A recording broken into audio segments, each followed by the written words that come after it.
evening, ladies and gentlemen. Welcome back to Dragon's Greed Gaming.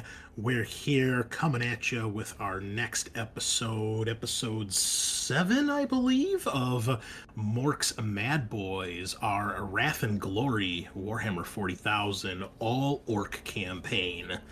That's right, we've gone green, and we're not going to be going back anytime soon. Thank you so much for joining us. As always, be sure to check out the old Facebook and follow us there for all the latest updates and news and all of our weekly episodes that come out for your listening pleasure. Be sure to stop by YouTube if you want to have a video format to watch / listen to.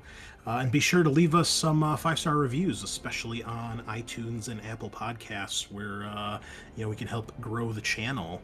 And if you feel so inclined, and if you like what you listen to, and you'd like to help support the show further, or financially, I should say, then why not stop by the old Patreon and check out one of our 4 tiers of goodies we have. We got 4 levels of pledges that you can jump in on. Every month we've got cool exclusive stuff. We've got some very sick artwork that Kyle has been pumping out lately of our 40k orc crew. We've got a monthly patron-only Warhammer Fantasy actual play, checking out the political strife in Ubersreich and the many powers and parties vying for control of the city. That takes place in the continuity of Gallows Geist as well, so if you want to see perhaps some old faces and some of the fallout from those adventures, be sure to check it out. And you can even get in on a monthly RPG session with us, and I will GM you and other patrons through one-shots or even a campaign. So stop on by, check it out. If you can't, I get it. Times are tough. A lot of expensive shit out there right now. Speaking of expensive, I went to Five Guys last weekend. I rarely go. Actually, I really don't ever go there. My wife was like, hey, let's get Five Guys for dinner. I'm like, okay. 2 burgers, 2 orders of fries, and 1 shake, $47. Sheesh. Did you have it delivered? No! What the fuck? You were there in person, and it was $47. Dude, the burgers alone were like $13 a piece. It's been a hot minute since I ordered Five Guys, Yeah, but so, goddamn. Five Guys, your burgers ain't that good, all right? Unless you want to sponsor us, in that case, I mean, shit. Even then. Yeah, so, 47 fucking dollars. So the moral of the story is, if you can't throw a few coins in the Dragon's Quarter on our Patreon, I totally get it and I totally understand it. Especially for buying $47 worth of burgers at Five Guys, which apparently is only 2 burgers. So, Sheesh. bad life choices. I learned that. Never going back there.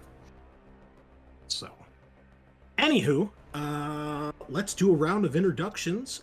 We are missing the frog tonight. He had something to do that clearly is more important than us. And last week he had to go to his brother's wedding, which was fine, I guess. But we've traded him in and we've gotten Eric back, so that's good.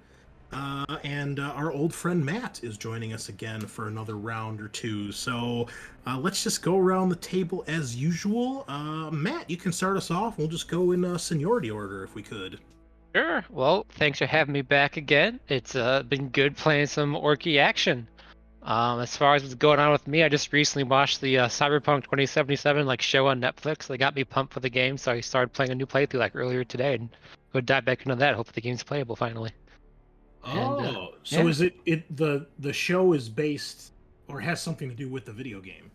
Yeah. The Netflix show, which I would highly recommend, is based in the same universe as the video game. The same city, same locations. A lot of the locations that are in the show are locations that are in the game too, and even some of the characters cross over as well. It's pretty cool. Oh, that's cool. Is Johnny Silverhand in there? Not so far. I haven't finished it yet, but not so far. But I find that highly unlikely because I don't know if you've played the game or not, but Johnny Silverhand isn't really a physical character. No, I haven't played the game. No. Okay. I just know because it's Keanu Reeves. Okay. Well, in the game, Keanu Reeves is like your Cortana equivalent. That's like in your character's head. He's not physically Okay. there in the world. Okay. Cool. All right. That's fair. Well, we're happy to have you back, Matt. And we're happy to have you join the Orc Zaniness. So, Thank you. Cool. Yeah, hi, I'm Kyle. I will be playing Grave Squatcha, the burner boy who likes to burn shit. Exciting stuff with me. Well, kind of like what Matt's doing. I rewatched Ghostbusters Afterlife, and it was an amazing movie, and it got me pumped for that. So I restarted a playthrough of the Ghostbusters video game. Oh, nice. Yeah. I haven't seen the movie yet. Is it good? Is it worth checking out?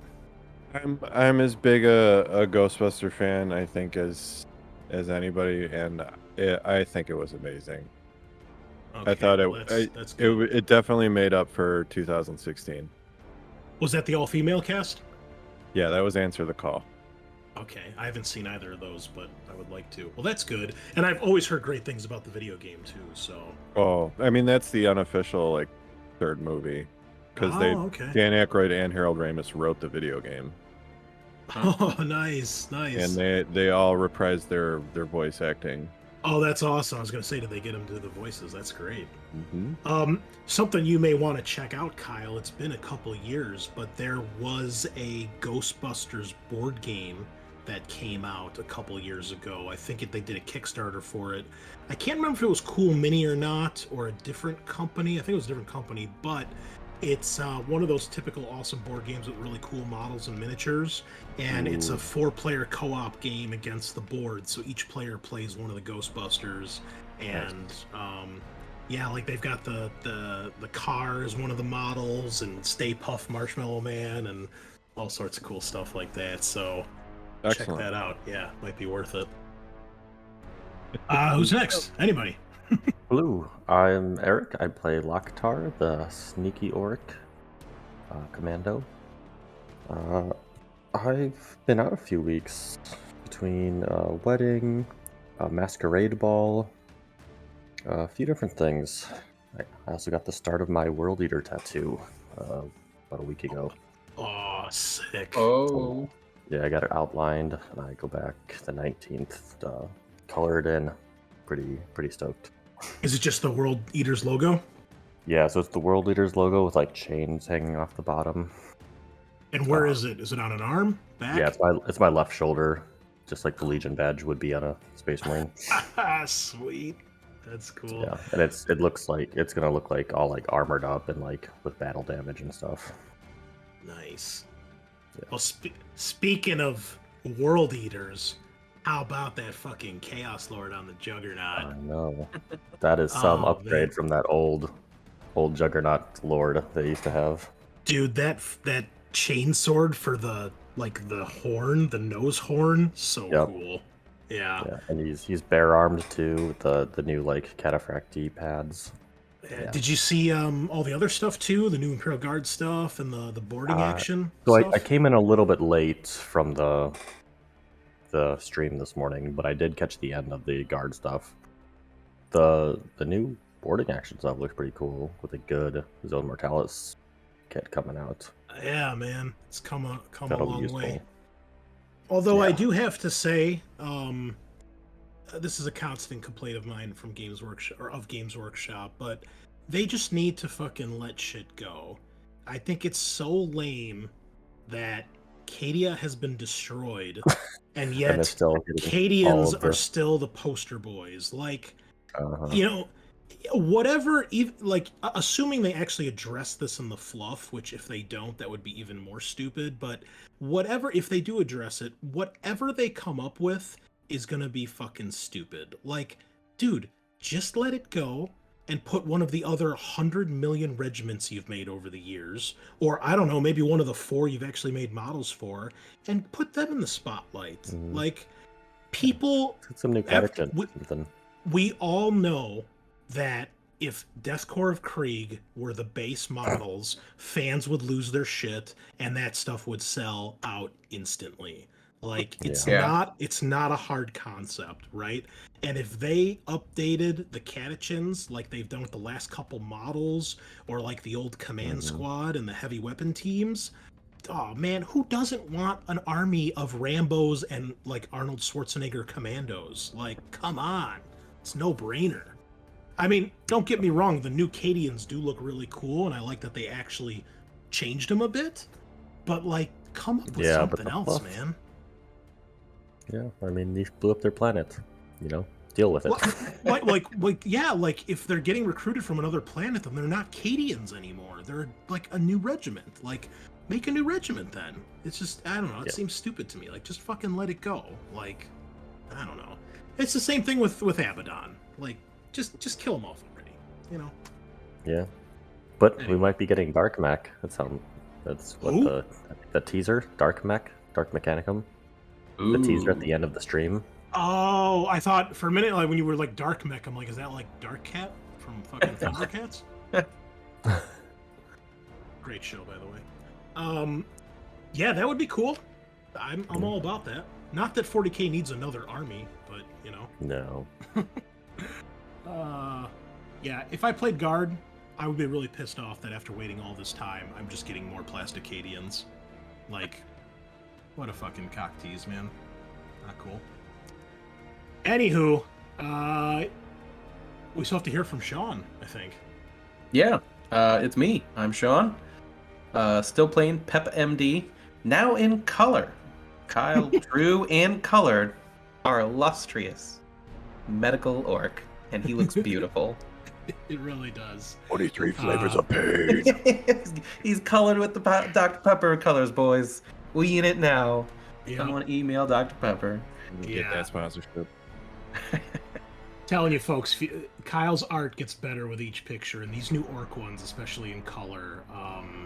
If you want to check them out, you'll get a free piece of art every month on Patreon. I believe it's at the $5 a month tier, so it's one of the less expensive ones. But you can use it in your own campaigns, make them your own NPCs, or just have some cool art hanging Hell, around. you can play Peppa MD. I don't care. We'll give you the character sheet.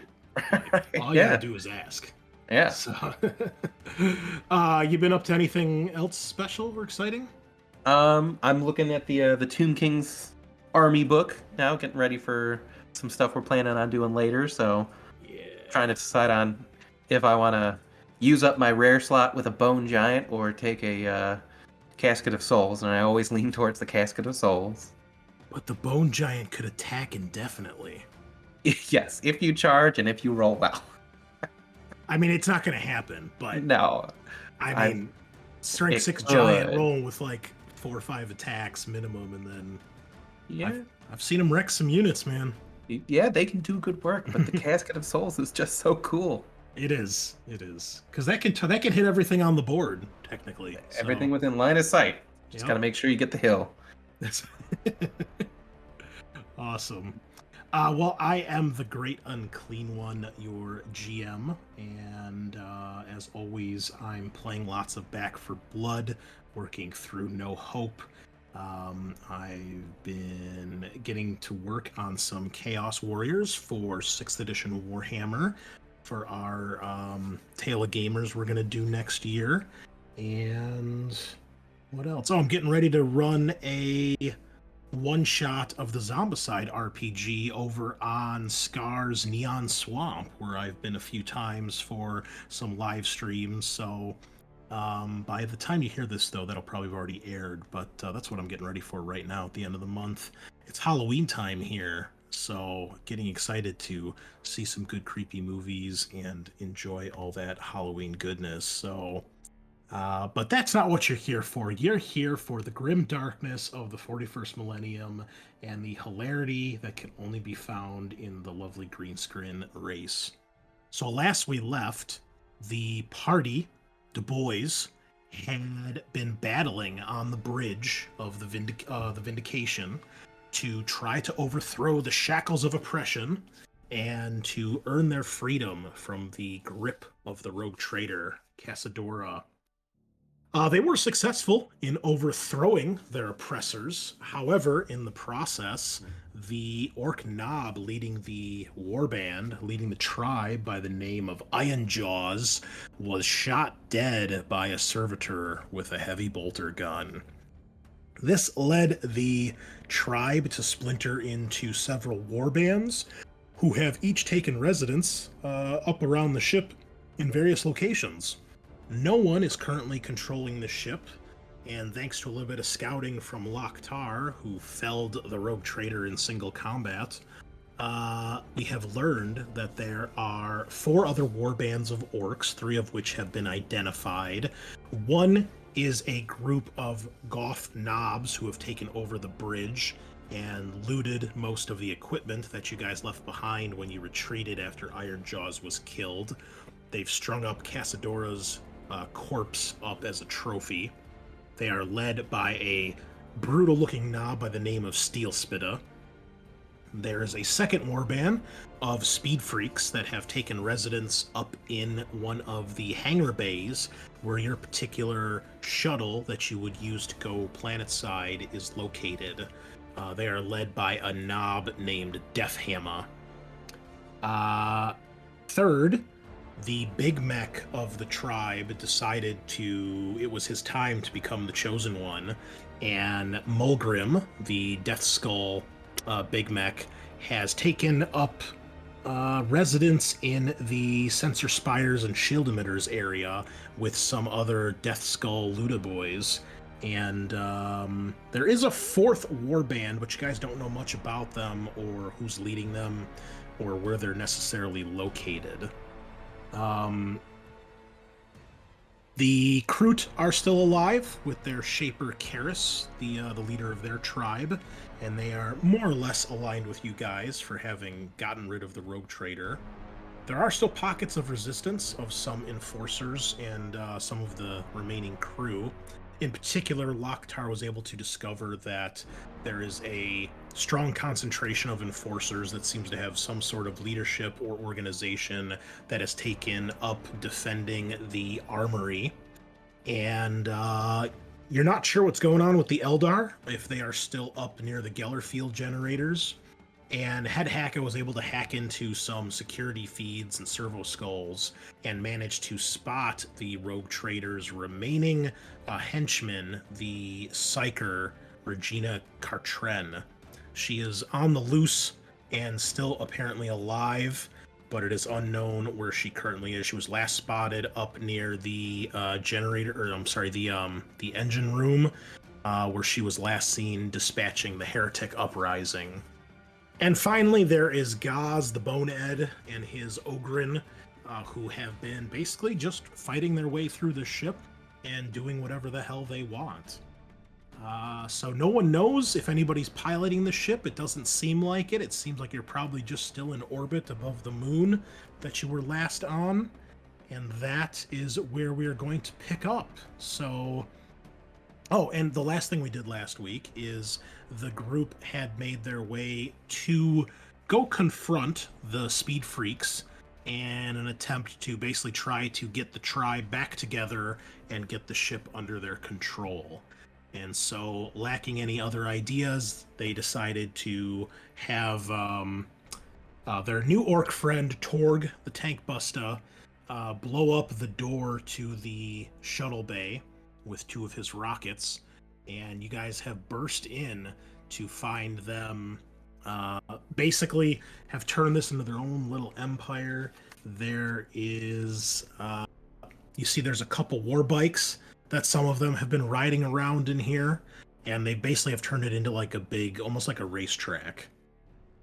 So that is where we will start, as you guys have blown up the door and made your way inside.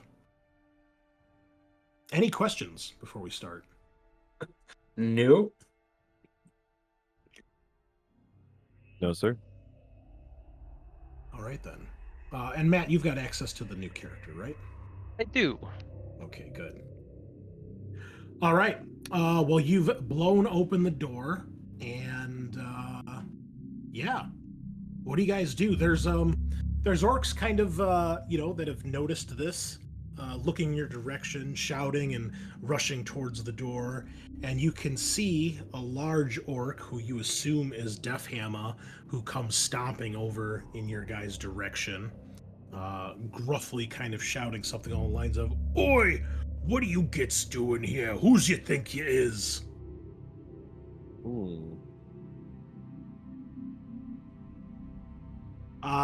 With no one responding, he continues to stomp in your direction, and a couple more of his boys show up. None of them are attacking you guys. They look more confused than anything. Some of them are still driving their war bikes around the track they've built in the background. So over the roar of their motorcycles, he says, "What? You break down my door? You don't have anything to say about it?" How far away are they? Maybe 30 feet, give or take. Whose plan was it to come in here to be in the first place? This was like a communal plan. You Yeah. know? Okay. Yeah. It was a communal plan? Okay. Peppa's gonna wah and then just shoot his heavy bolter at the guy. Okay. Good answer. Yeah. I think Scorch is going to toss a stick bomb in there. All right. Let me make a roll here. Okay. Peppa. So the plan was to go in and fight. Basically, yeah, we're Okay. crumping heads. It was. I don't think anybody was expecting him to say anything. I mean, you're certainly welcome to reply before the bullets start flying, if you have something you'd like to say. Nope, that's fine. Okay. I'll add another leader to my belt. Okay.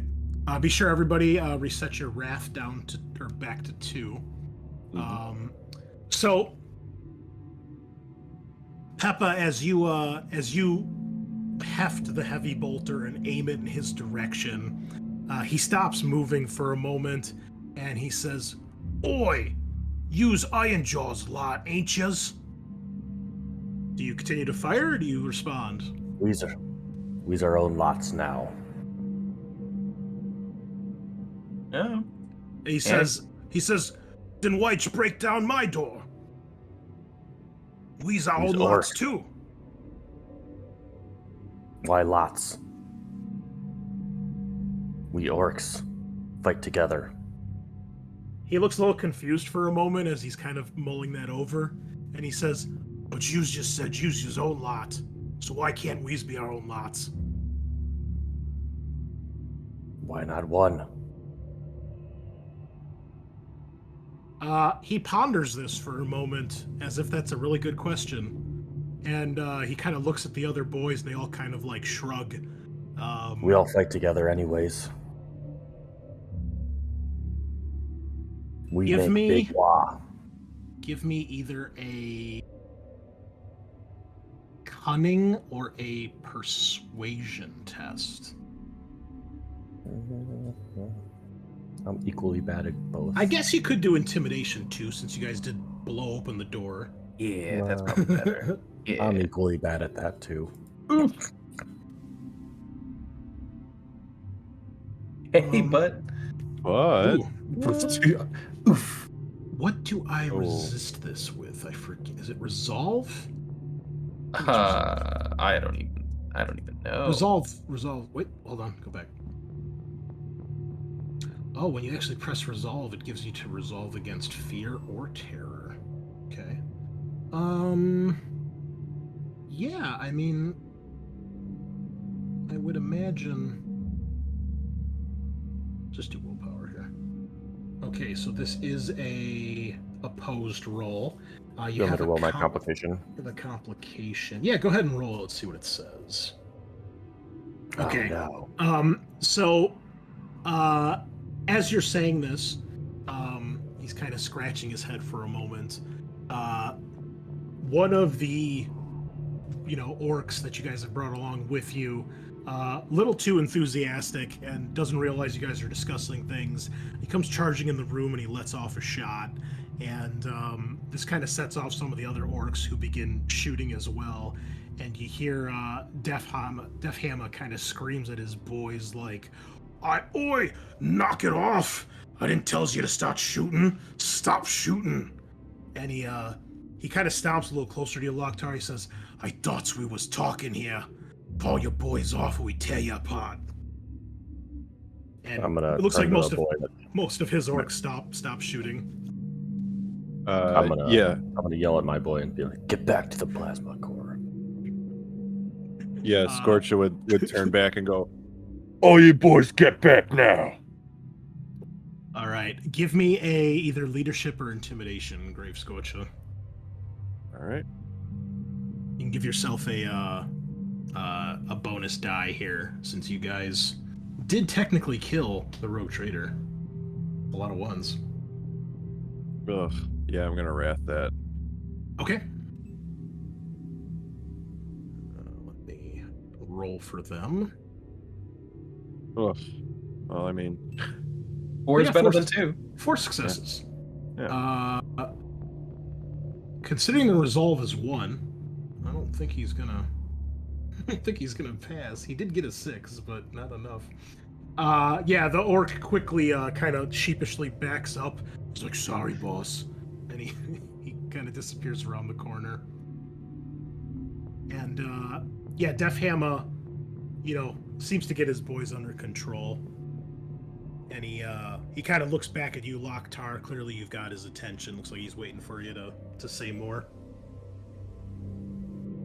Look, we always fight together. Why change? Make big wah. That's what Ironjaw said he was gonna do, and now he's dead. Maybe I should be the boss. Heard Jews lot ran. What We did you was the do ones here? that took out the trade lady. Yeah, what good's that done us now? Everybody's running amok. You guys So- got a nice cushy place, don't you? Let's Yeah. get him in line. He This says, is our ship now. Oh, is that right? It's your ship. So you's lot thinks you's gonna be the new boss?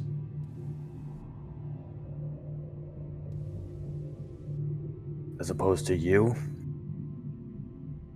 He steps There- forward a little bit there's- more. there's 5 other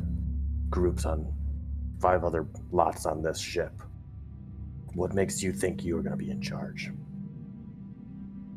Well, I's got this lot under control, don't I? He's like, which one of yous gits thinks you's gonna be the boss? And he kind of starts looking over the 4 or 5 of you.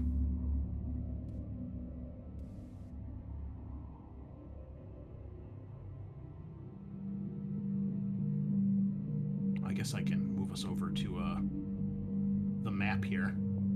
Well, Locktar, you did kill the lady. Oh, okay. You're up, bud. We keep what we kill. I took the rogue trader. I get the ship. So you's gonna be the boss, the sneaky one who skulks in the shadows, stabs him in the back. You's gonna lead the war. Why would you? What do you do? I'm the biggest. and Ride I'm a the bike? fastest. Yes, right. I'm the biggest and fastest one here. I'll tell you what. Your boys against mine. Best racer wins. What's bikes have to do with this? You gonna drive straight into trouble? Oh, you bet we is. You a proper boss. You be the fastest. You be the most cunning. You get right up in there. You beat me and my boys in a race, and then you can be the boss. And you hear a lot of his other boys around him are kind of cheering and revving their engines, and yeah, they're like totally into it. Fine. You wanna see me race? He says, "Oh, I sure does. Yous and your whole crew." You're on. All the other orcs, all the other speed freaks begin to cheer as if this is the best news they've had all day. And they're doing laps around the dropship here, and let's add you guys to the map here. I'm waiting for one That's of the- my guys to just like whack me in the back of the head. Like, what did I just do? I don't think my character knows how to operate a vehicle. Hey, as long as you put me on the back, I'll just shoot things with my heavy bolter. You're an orc. You'll get the hang of it. All right. Well, here's how this is gonna work. We're gonna have ourselves a little fucking race around the shuttle. So I'm gonna add some extra tokens here, and I'll explain what they're for in a moment. So these are to split up the map into 4 quadrants, basically. You guys are going to race around the outside of the shuttle here in the middle of the ship. And you guys are going to start in this quadrant right here. And then you guys will move around counterclockwise. You'll start here. You guys will move to this quadrant, the northwest, and then southwest, and then southeast. And then when you get back here, that's 1 lap. So he challenges you guys. Whoever can get more of their racers around 5 laps wins. So it's going to be Def Hammer and 5 of his boys against, the 5 of you. And we're all being given a bike. Yes. Yeah, they start bringing up bikes and pulling them off to the side. Obviously, a lot of them have their own custom ones.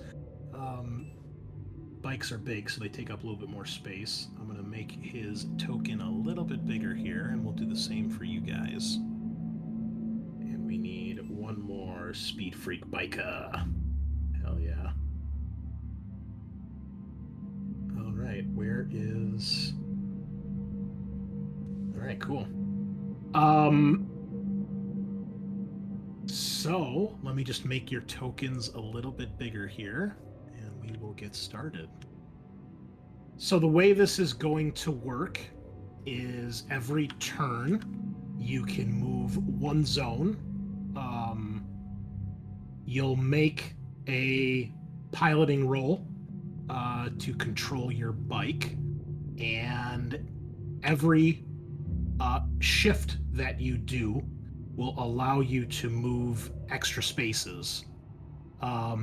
You, of course, can, being an orc, you may freely try to do orky things like attack, shoot, ram, knock guys off their bikes. I mean, it wouldn't be orky if it wasn't that way. And yeah, whoever can complete 5 laps will be the winners. So if you guys want to put yourselves in this quadrant where they all are, and we'll get started. Oh, I love it. Now, this being an orc area, it is, of course, filled with all sorts of detritus. I'll just make this 4-on-4 head hack I can sit out. I don't want to have to control an extra guy. So just put this guy over here doing wheelies. This being, an orc place, tons of scrap and random shit is all over the place. They have painted and kind of set up like with spare tires and junk like an actual track. So this kind of like gray area you see, you guys can kind of imagine that's more of like a circular Indianapolis 500, more of a bowl shape. But there's tons of stuff just scattered haphazardly. The shuttle itself sits pretty flat to the floor. You can get under the wings, but the actual body of the shuttle is completely flat. So that kind of acts as a natural central piece to the track here that you can have to go around. So yeah, I think we can get started unless anybody has any questions. Nope. All No, right. I'm good. Seems good. No. Yeah. Everybody, please go ahead and add yourselves to the initiative track. Oof. Oof, oof, oof. Okay. Well, here we go. as they say. So, Def Hammer at whopping initiative 3 will go first here. So he's going to make a piloting roll. And, yeah. Okay. Oops, I'm sorry. I kept his stuff on public or private. Okay, he has no shifts, and he has a complication right off the bat. Let's see what happens here. All right, physical mishap. All right, so Def Hammer attempts to like peel out, and he's so enthusiastic and excited to get this done that he completely just like burns out and doesn't go anywhere, and he's basically stuck in that spot as everyone else starts to take off. Loktar. This is the leader of the Speed Freaks? This is gonna be easy! Loktar, you're up. All right. God damn. Oh, Okay, you do pass, but you have a complication as well. Please roll. Okay.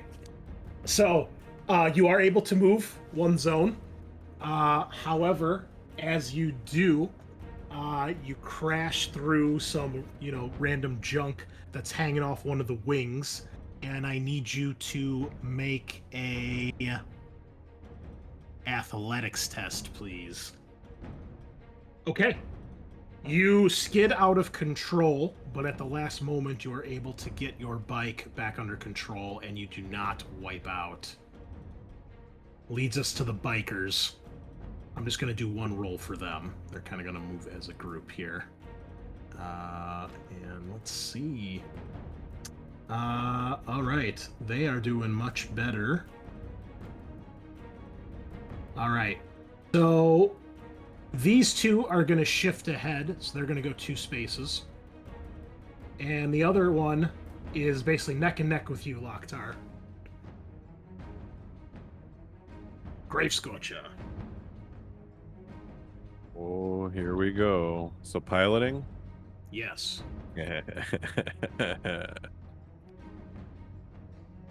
All right, all right.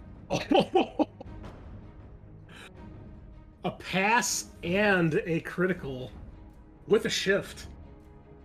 What do you want to do with your shift? Go faster, or do you want to put a point of glory in the pool?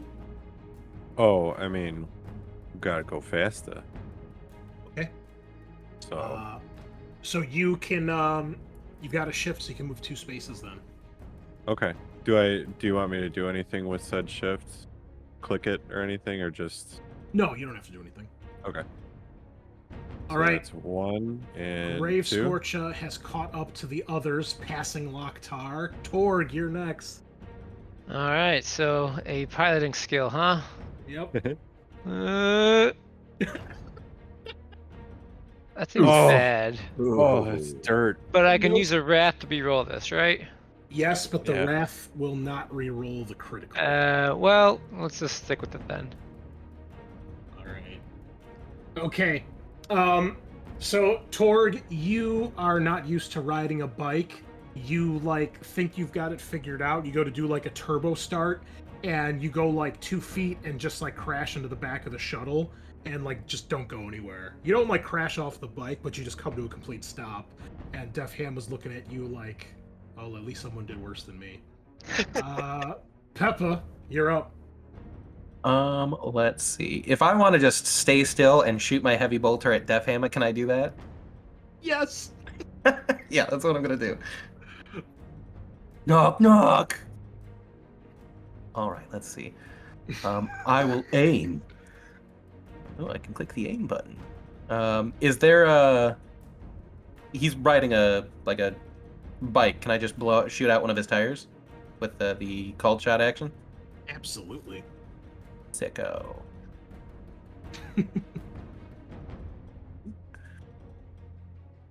So that will be +2.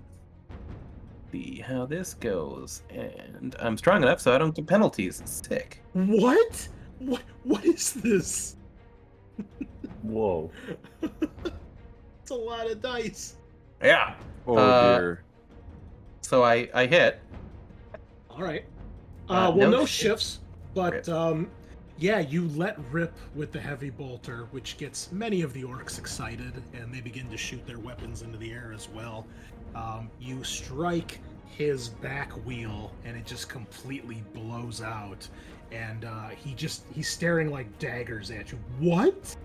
32 damage? What? Excuse So me? it's got the brutal feature. So Oh, 5s and that's 6s why. do 2 damage, and I rolled Oh my 1, 2, God. 3, 4, 5, 6, 7, 8 5s and 6s. All right. You like annihilate the back half of his bike and basically just cut it in half with a hail of bullets. Torg, you witness this impressive display of destruction in front of you as bullets just rip through his bike and kind of throws him to the ground. Wow. Next turn, Death Hammer charges you, Peppa, Uh-oh. getting up off the Oh, ground. buddy. And he's going to try to knock you off your bike. Okay. So let me remember how to target. How do I... Oh, is that it? Oh, sorry. That's okay. You were last anyway. That's fine. I'm not doing the targeting the right way. There we go. Okay, so what does he have in his equipment? He's got a big old chopper, which he uses to try to, like... He's trying more to smack you off the bike than kill you. So he's hitting with, like, the flat half, but it's still a knob hitting you with a big chopper. So... Oh, it's a hammer. That's why he's Death Hammer. It's a big hammer. So yeah, he's trying to hammer you off. Here we go. Oh yeah. All right. He hits. I will go full defense. Okay, go for it. Okay, so I think that's nope. All right. Unless we have a do we have glory? We have one glory. I think I'll just take the hit. Okay. All right. So he hits you. Again, he's not really trying to hurt you so much. So I'm not going to add any of his bonuses here. So he does 10 damage to you. And he knocks you clean off the bike and prone on the floor. Okay. And as he does, he begins to step into the saddle of your bike, and he goes, "That's for my ride." Wow. Okay. Did you soak like everything there? Well, it was only 2 above my resilience, so I would only take 2 shock, right? Correct. Yeah, you only soak as much as damage as you can actually take. Yeah, I so- didn't want to immediately go Yeah. Okay. exhausted. All right, Loktar. All right, let's roll. Brave Scorcha is racing ahead with glee.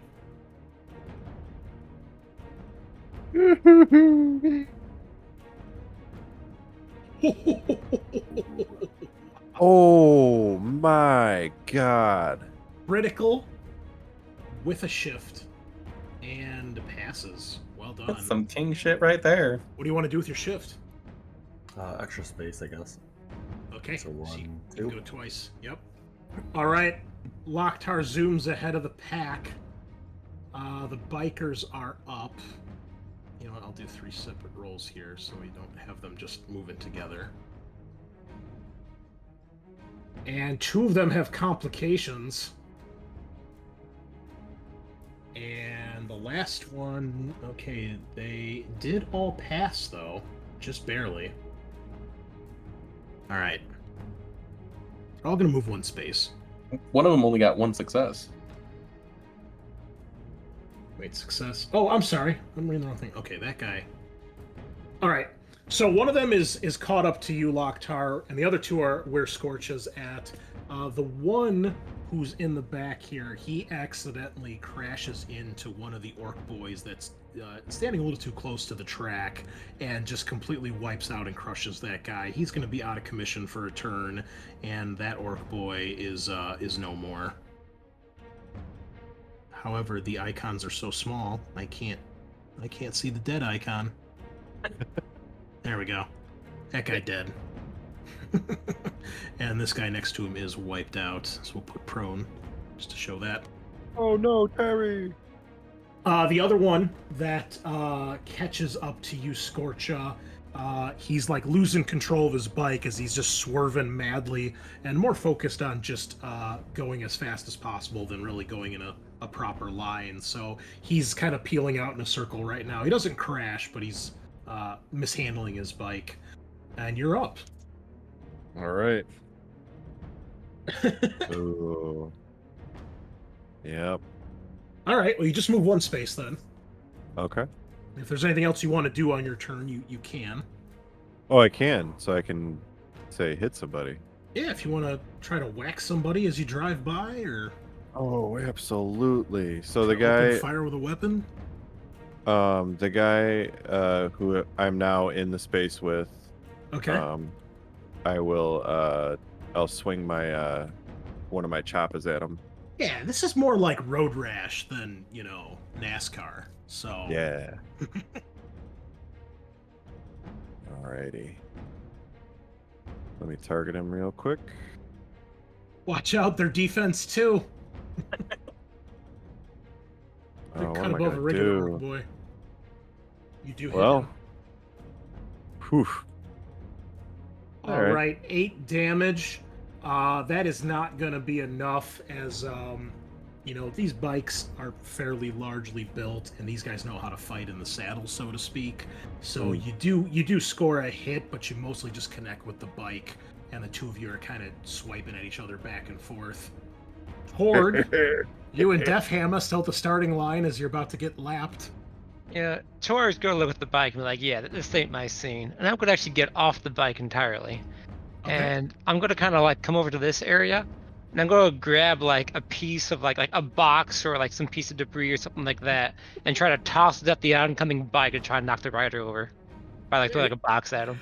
Okay, he's gonna be defense 3 since you are. Well, no, he stays defense 2 then. We'll just see if he can do enough damage to knock him off. Okay.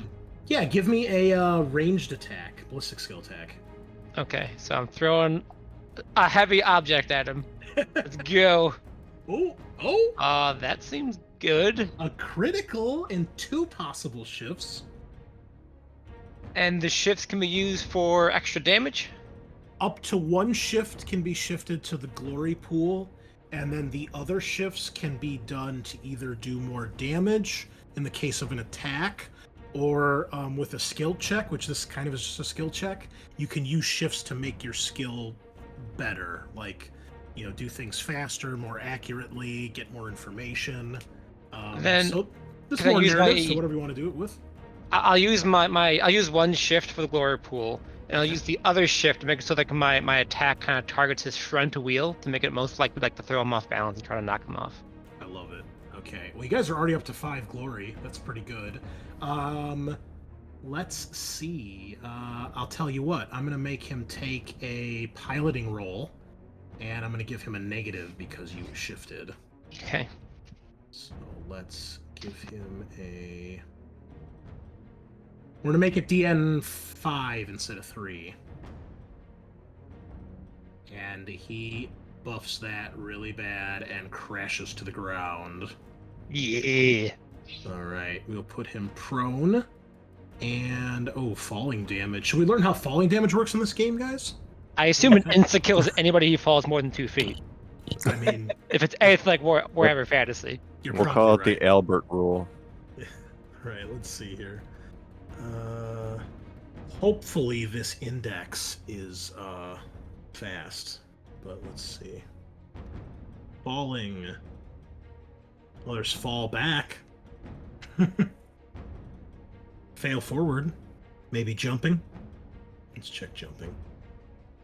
Unless you guys see anything in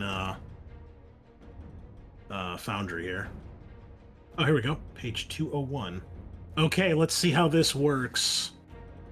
When you fall a distance of 5 meters or more, you suffer falling damage. You suffer 1 mortal wound, plus D3 mortal wounds for every extra 5 meters you fall. Well, he's not falling more than 5 meters, but he is falling from a speeding vehicle. So, Matt, go ahead and roll D3 plus 1, and that's how many mortal wounds he will take. All right.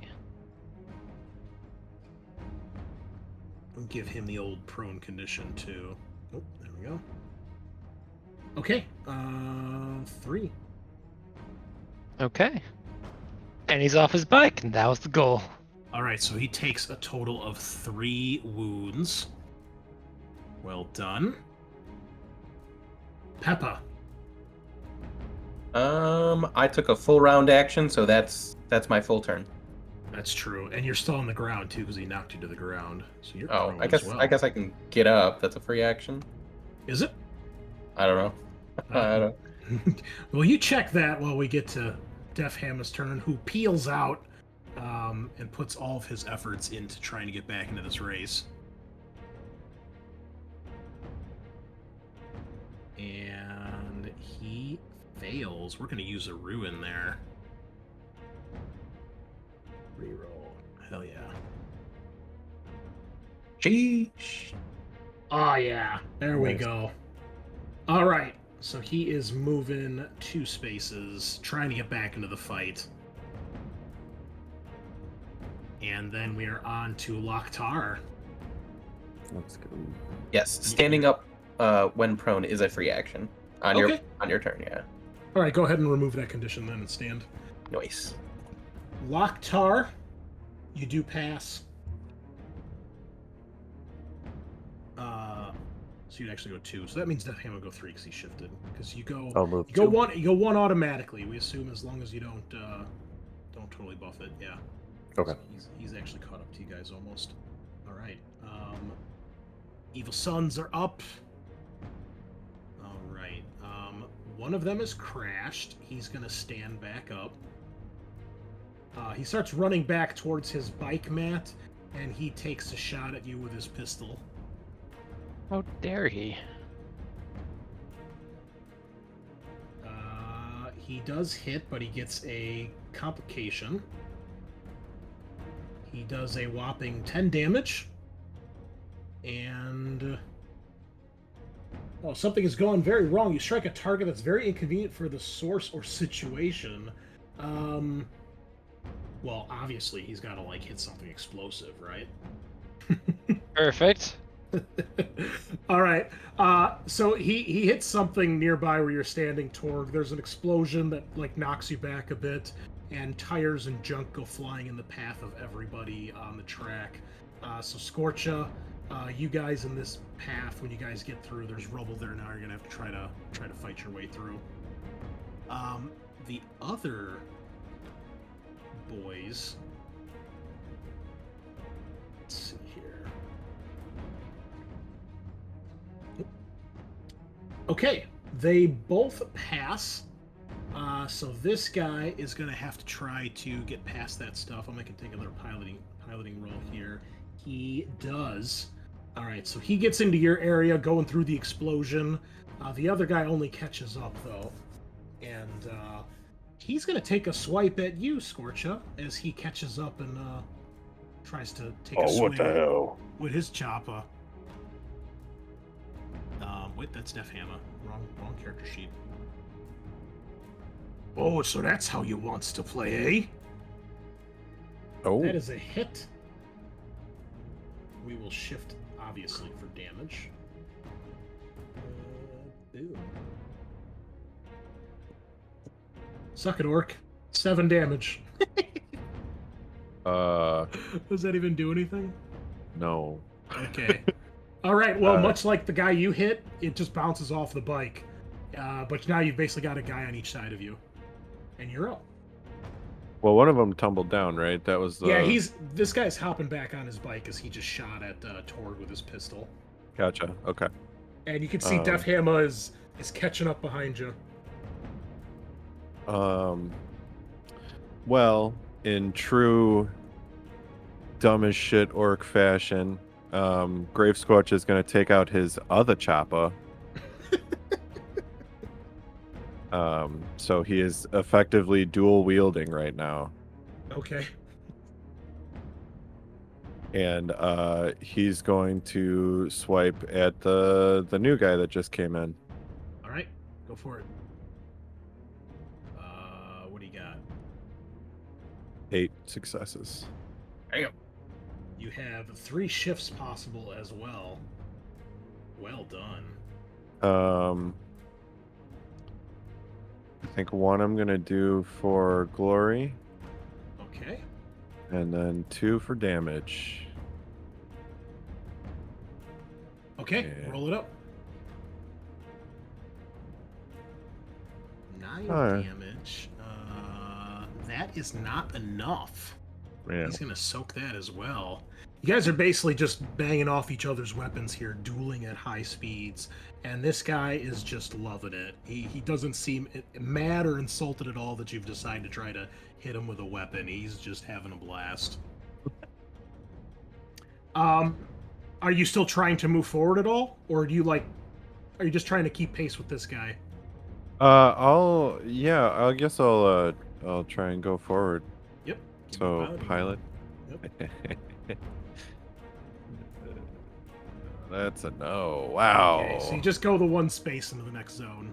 Okay. Momentum's taking you forward. Toward See you in a minute. Scorch revs past you through the explosion. They're Okay. staying on the track. Bikes are whizzing past you. Locktar's in the lead. Well, seeing Deathhammer and a couple of his boys coming up next, could I do like a ready action type thing? Where I want to say, as I see Deathhammer around the corner, I want to have like a barrel in my hand, or like push the barrel in front of his bike so he crashes into it as he comes around the corner. Yes. Kind of throw it in front of him. Yes, I love it. I love it. All right. Yeah, that's what I want to do. Okay, he's getting ready like Donkey Kong style to throw a barrel. Exactly. Beautiful. All right, Peppa, the boys are whizzing past you over here at the starting line. You pull yourself up off your feet, dust yourself off. You see that Locktar's in the lead, and the rest of the boys are making it through the first lap here. Can I get to Torg's bike? Yes, yes. And Go for it. yeah, I'm not I'll touching just- that thing. I'll hit the engine there. So his Alright. bike goes, Yeah, and just- then Just give me a piloting roll and take off. Vroom, vroom. Vroom, baby. Oh, look at you with Oh. more than 1 dice. 4 successes. Okay, so you can move 2 spaces then. All right, Uh, Locktar, you see Peppa finally gets into the race. Can I also shoot? Yeah, yeah. I'm gonna line up me heavy bolter and shoot that guy, I guess. You can't shoot the heavy bolter because that's a 2-handed weapon. Oh, rip. Let me see. I mean, if you took the time to try to mount it onto the bike, then maybe. But right now, you just hopped on the bike and you took off. So Then I guess I'll just shoot a. Does there's no other guns I have. Does the bike have guns? it does. Yeah. What do I roll for that? It is like a big shooter, basically. So if you want to grab a big shooter out of the items, yeah. Of course it has guns, Sean. What kind of question is that? Just double checking, you know. Yep. Sometimes. Anybody who wants to take a big shooter that's on a bike, feel free. Okay, then I Oh, will shoot a fuck big yes. shooter. It's the equivalent of an orc heavy bolter, but you know. Basically what I wanted anyway. Yep.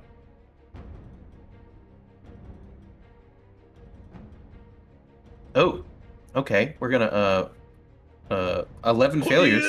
Ew! What Roll happened? that.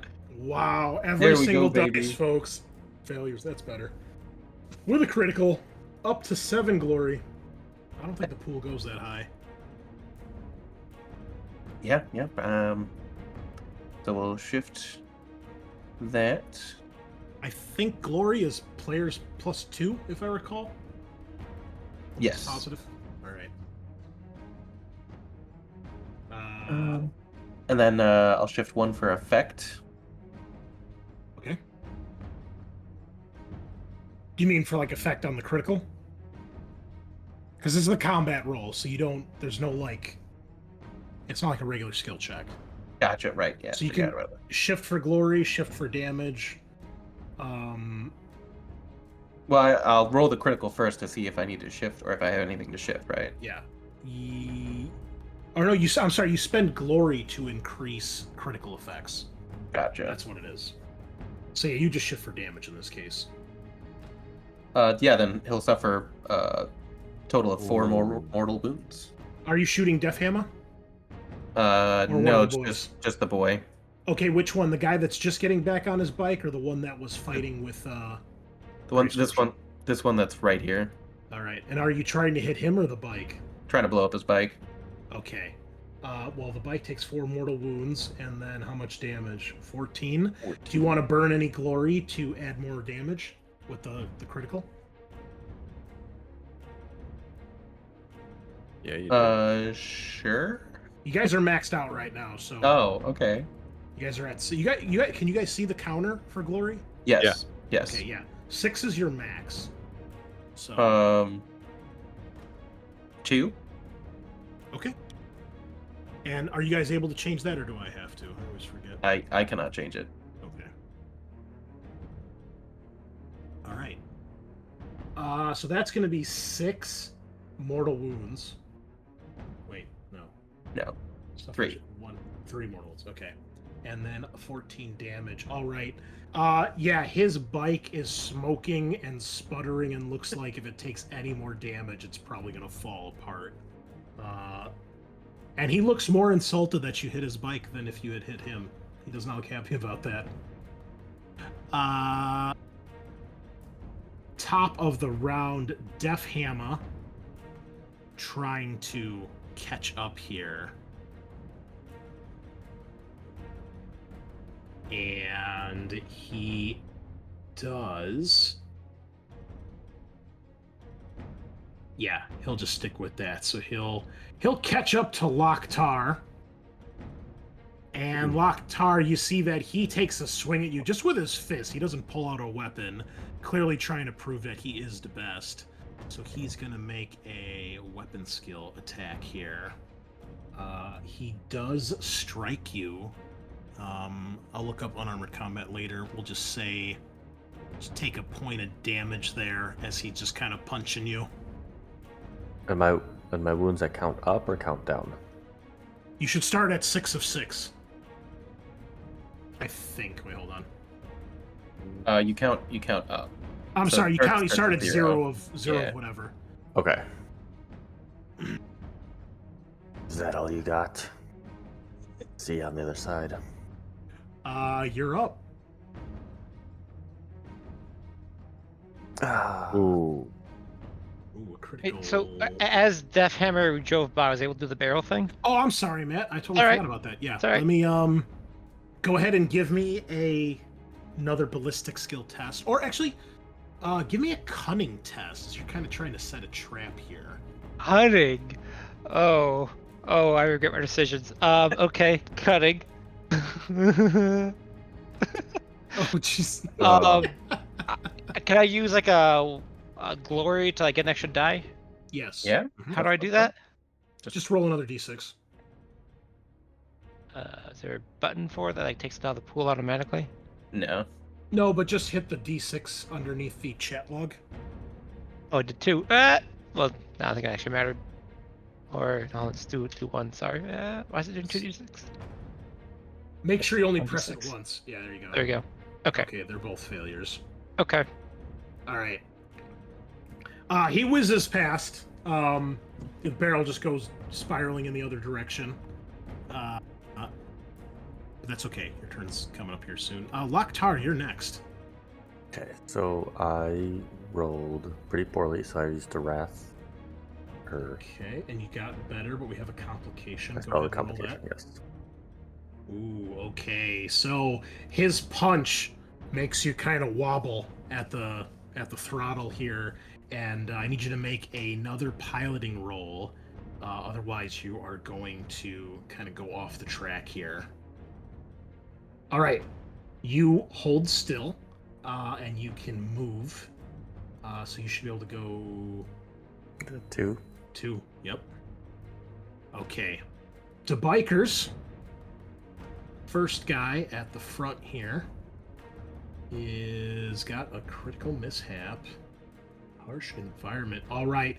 So as he passes you, Scorcha, and whizzes past Torg's trap, he's like sits up like in the saddle, like just on the the pedals rather than in the seat, and he's like turns around, and he's like shouting at you as he goes past, and as he turns, he realizes too late that he is about to hit the wing here, and I'm gonna make him take an athletics test, see if he can duck in time. Oh, No. So he crashes into the wing, like right into like his chest. So he gets like U-shaped on the edge of the wing, and his bike keeps going past Def Hammer. He's probably gonna be out of the race. holy shit. Let's see. Biker number 2 on the damaged bike that our Doc just messed up. Whoop, that's a psychic mastery roll. He's not going to do that. Oh, okay. All right, this guy's rocking it. All right, so he gets past you guys and catches up to Def Hammer. And then the last biker, this was the one that was fighting Scorcha.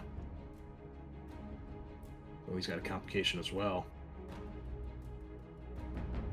Oh, some technology in the scene malfunctions. Well, clearly he puts his bike into too much pressure. Grave Scorcha, he's about to pull up to you. See, he's got his choppa ready to take a swing at you, and you hear like a loud pop, and you see smoke start to just pour off of one of the exhausts as something in his bike explodes, and he like has to veer away from you to like keep control of his bike. So he gets out of melee range, and he's kind of losing control right now, giving you an opportunity here.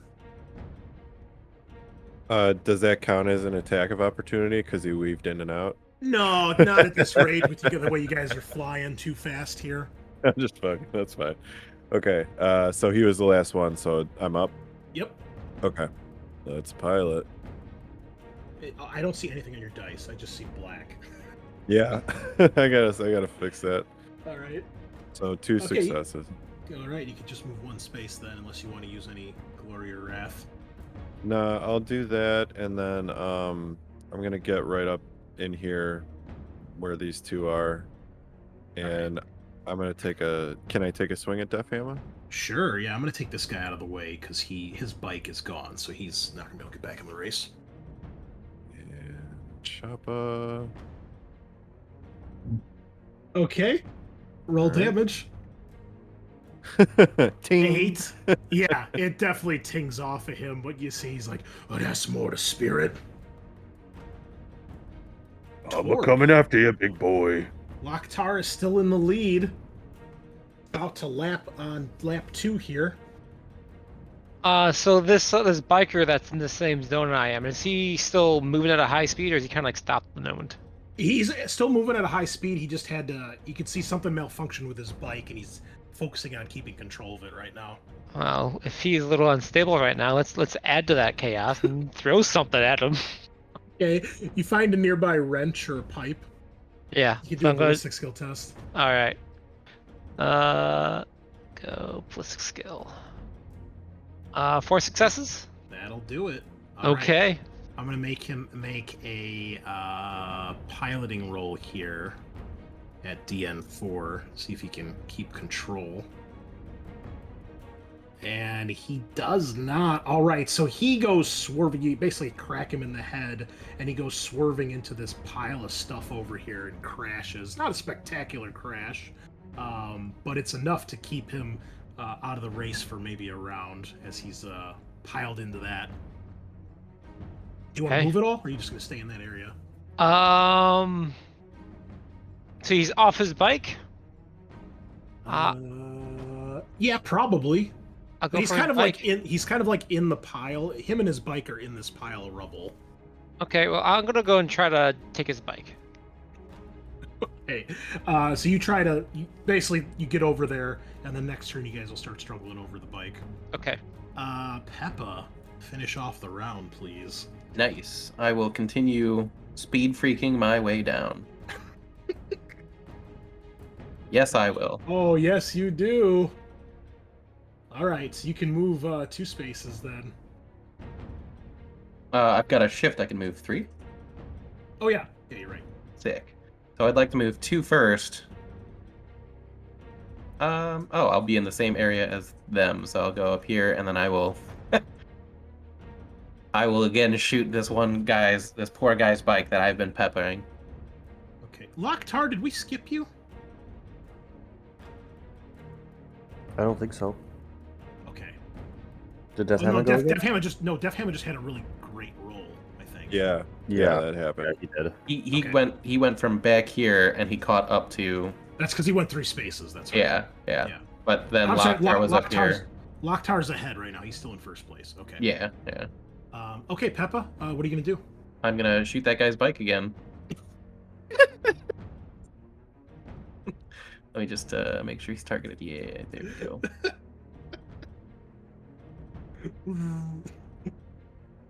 Oh, gee, what the fuck? 8 That's so successes, much. 2 shifts. Games Workshop, where's the orc racing minigame? I need it. I need it in my life right now. Yeah. So I guess 1 for damage, 1 for glory. Okay. Give me glory here. Okay. Roll damage. 13 damage. Okay. Wow. Last time it was 32. Crazy. That was a heavy bolter, okay? Oh, okay. Well, his bike was pretty fucked up as it is, and you put a few more holes in it, and it starts to slow down, and he's, trying to keep it under control as he's putting to a standstill here. Def Hammer is up. He puts the pedal to the metal as well. I'm gonna use a ruin to re-roll his failures here. Oh, there we go. 7 successes with 2 shifts. All right. So he's gonna go here. He catches up to you, Locktar. As he does, he kind of, gets in real close and bangs against your bike, and he's like, "Your boys got to take out our bikes to win. You can't beat me." And he'll use his 2 shifts to go past, and then basically do a full lap and get back to where you guys are. And he comes in towards you, Peppa, and you see he's got his weapon out, and he's looking to try to smash you a bit. He's not happy about you taking out all his boys. So he will hit. Well, he's going to attempt to hit. Yes, Oh he yeah, will. critical hit. Oh no. All right, you are taking 13 damage, AP 1. Oh.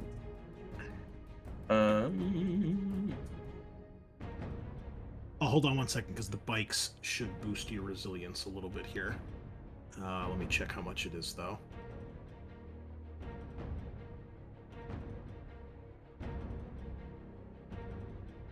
The bike should boost your resilience by 4. Oh. Then I didn't even need to take any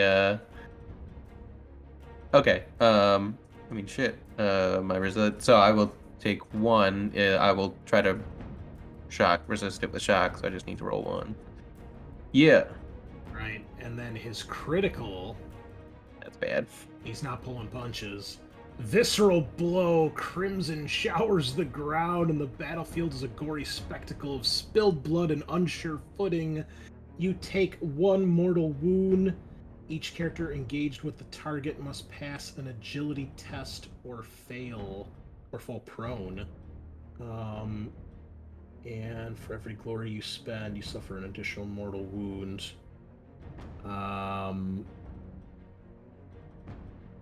And choose one of the effects. Okay, well, I'm going to spend a point of ruin to do an extra mortal wound. So you're going to take 2 mortal wounds. Okay. And then I'm going to choose the effect to knock you prone, because he wants you out of this race. So you are going to fall off your bike. And the falling damage was D3 plus 1 mortal wounds. Oh, okay. So that is 3 plus 1, 4 mortal wounds. Just took 6 mortal wounds. Alright. I see he's feeling a little feisty today. He's angry. Yep. Your bike goes, over into the corner where that other guy's bike that you shot out ended up crashing. And you kind of skid off the track.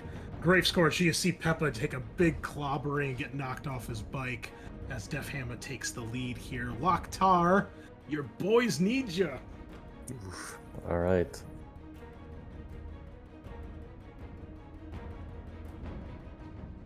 All right. He's gonna pass.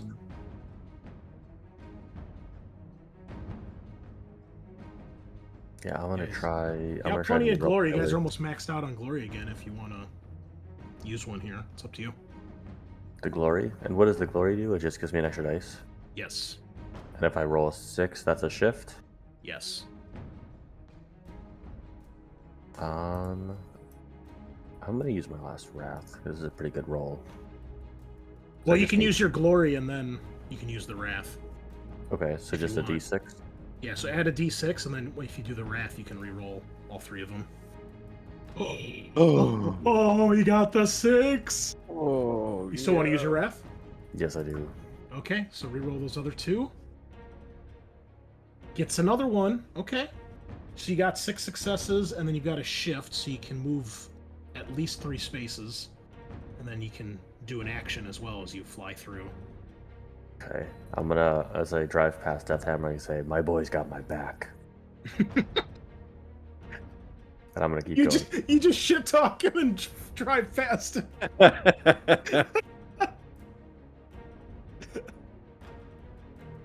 Oh, that's proper. That's proper good. Maybe he is the war boss. All right, there is one Evil Sun's biker remaining, who decides that he wants to race Loktar, so he's gonna go faster. However, he is wounded, but he gives no fucks. And he goes flying past you, Loktar, and he's like, "Oi, catch up!" Scorcha. Ooh, yep. As we round the So- corner here for the final lap. I will. Yeah, let's do piloting first.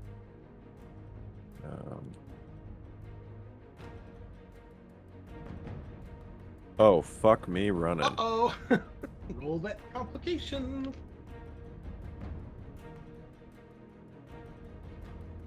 I just remembered I really don't like going fast.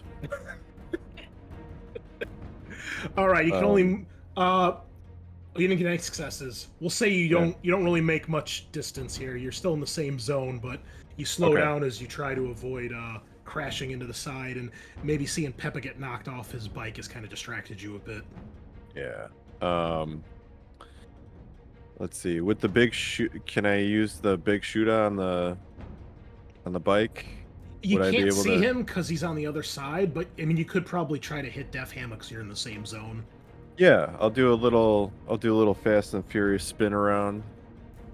And Some Advent Children reverse riding. That's pretty solid.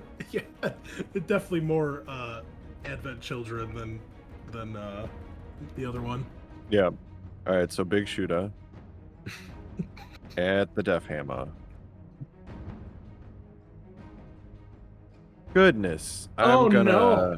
Bullets use- flying everywhere. I'm gonna use my last wrath. All right, you only need one more success.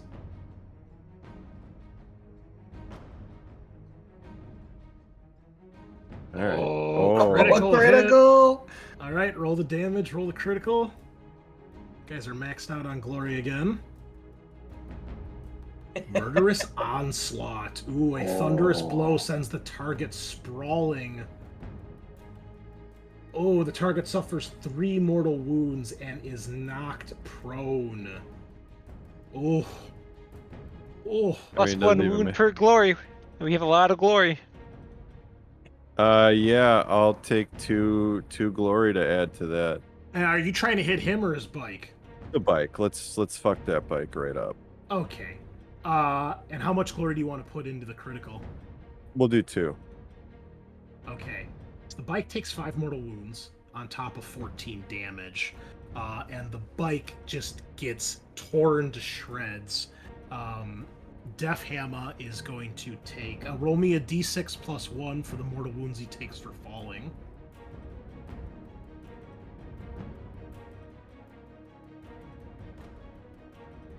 Can you add +1 to? Just roll d6 and then just add +1, that's fine. Or d3. Right, Okay, so so 3 plus 1, that's 4 mortal wounds. Nicely done. Getting some revenge for Peppa there. He is finally wounded, and he is down. So, as they go flying past Peppa, you just see Def Hammer's bike just gets ripped to shreds, and he just, like, comes rolling next to you as you guys both come to, like, a stop near some of the rubble here on the side. Torg, you're up. Brave Scorcher's just laughing. So do I have control of this bike from this other... Yeah, that's right. So you're trying to get it out of the rubble and wrestle it from him, so please give me an opposed strength test. He's a big strong boy. Critical failure, but he has 3 successes. You have 3 successes. So it's a tie, but... I can add an extra die with a glory point. He's got a complication, though, and he got lost item. So we'll just assume he lost his bike as you pull it out of his hands. Oh, okay. He's stuck in the rubble. He's like, not my bike. Are any of the other orc riders still on their bikes? This one is over here. Okay, so what I'm going to do is I'm going to take the bike and start riding it in the wrong direction. King shit? With the ultimate goal is to drive this bike towards the other biker, drive it at him, and try to tuck and roll and bail and collide the bike into him while it's moving at full speed. All right. That's the plan. Give me a piloting roll here. If you pass, then he will have to avoid your bike. If you fail, then you mistime it and you bail too soon, or the bike swerves out of the way. Okay, you need 1. Oh, you got 3. I got 3. Okay. I got 3. All right. Now give me an athletics as you tuck and roll to make sure you don't hurt yourself after Tuck and throwing roll yourself test. off the bike. Critical. Crit. All right. So not only do you steal this poor guy's bike, not my bike. You get on, you go zooming in the wrong direction, as anyone does when they're losing a racing game, and you bail. You duck and roll perfectly, like the most majestic, agile orc ever, and the bike is on a dead line right towards this other biker, who's busy, like, looking back at Lokhtar laughing. Peppa, Beautiful. your turn. I mean, my thought is just to fucking execute Def Hammer for breaking the rules of not attacking the riders, but okay. I mean, shit, I don't have a bike. There ain't no bike for me to ride, right? No. I mean, there's bikes nearby that some of the other orcs are sitting on. You could try to steal it from them. Punch one off. Sure. GTA the shit. Yeah, I'm gonna go try to GTA one of these bikes. Just give me either a melee attack or an opposed strength. Sorry, friend. I guess we'll do opposed strength. All right.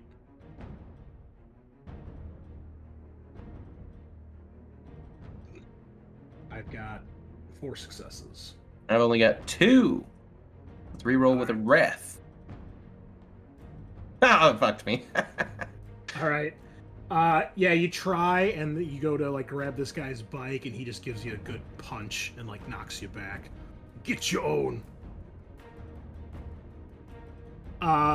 At that, Def Hammer comes running past you, Peppa, and as this orc punches you out of the way, you are replaced by Def Hammer, who just punches this orc that just punched you to try to take his bike. So we'll do an opposed strength test here between the two of them. Ooh, Def Hammer gets complication. They both get complications, and they both have 3 successes. Sounds like it's a scuffle. Let's see what the... Okay. Oh, and Machine Spirit. Well, the same Okay. thing. So, As you get knocked aside, the orc is shocked as you get knocked out of the frame, and all of a sudden Def Hammer is closing in at an alarming speed. He tackles the guy off the bike, and as he does, the orc's foot hits the throttle, and the bike goes careening across the racetrack away from everyone, crashing into one of the walls into a small fireball, and now no one gets the bike. Oh man, nuts. Def Hammer looks so pissed right now. Loktar, you're up. The finish line is within striking distance.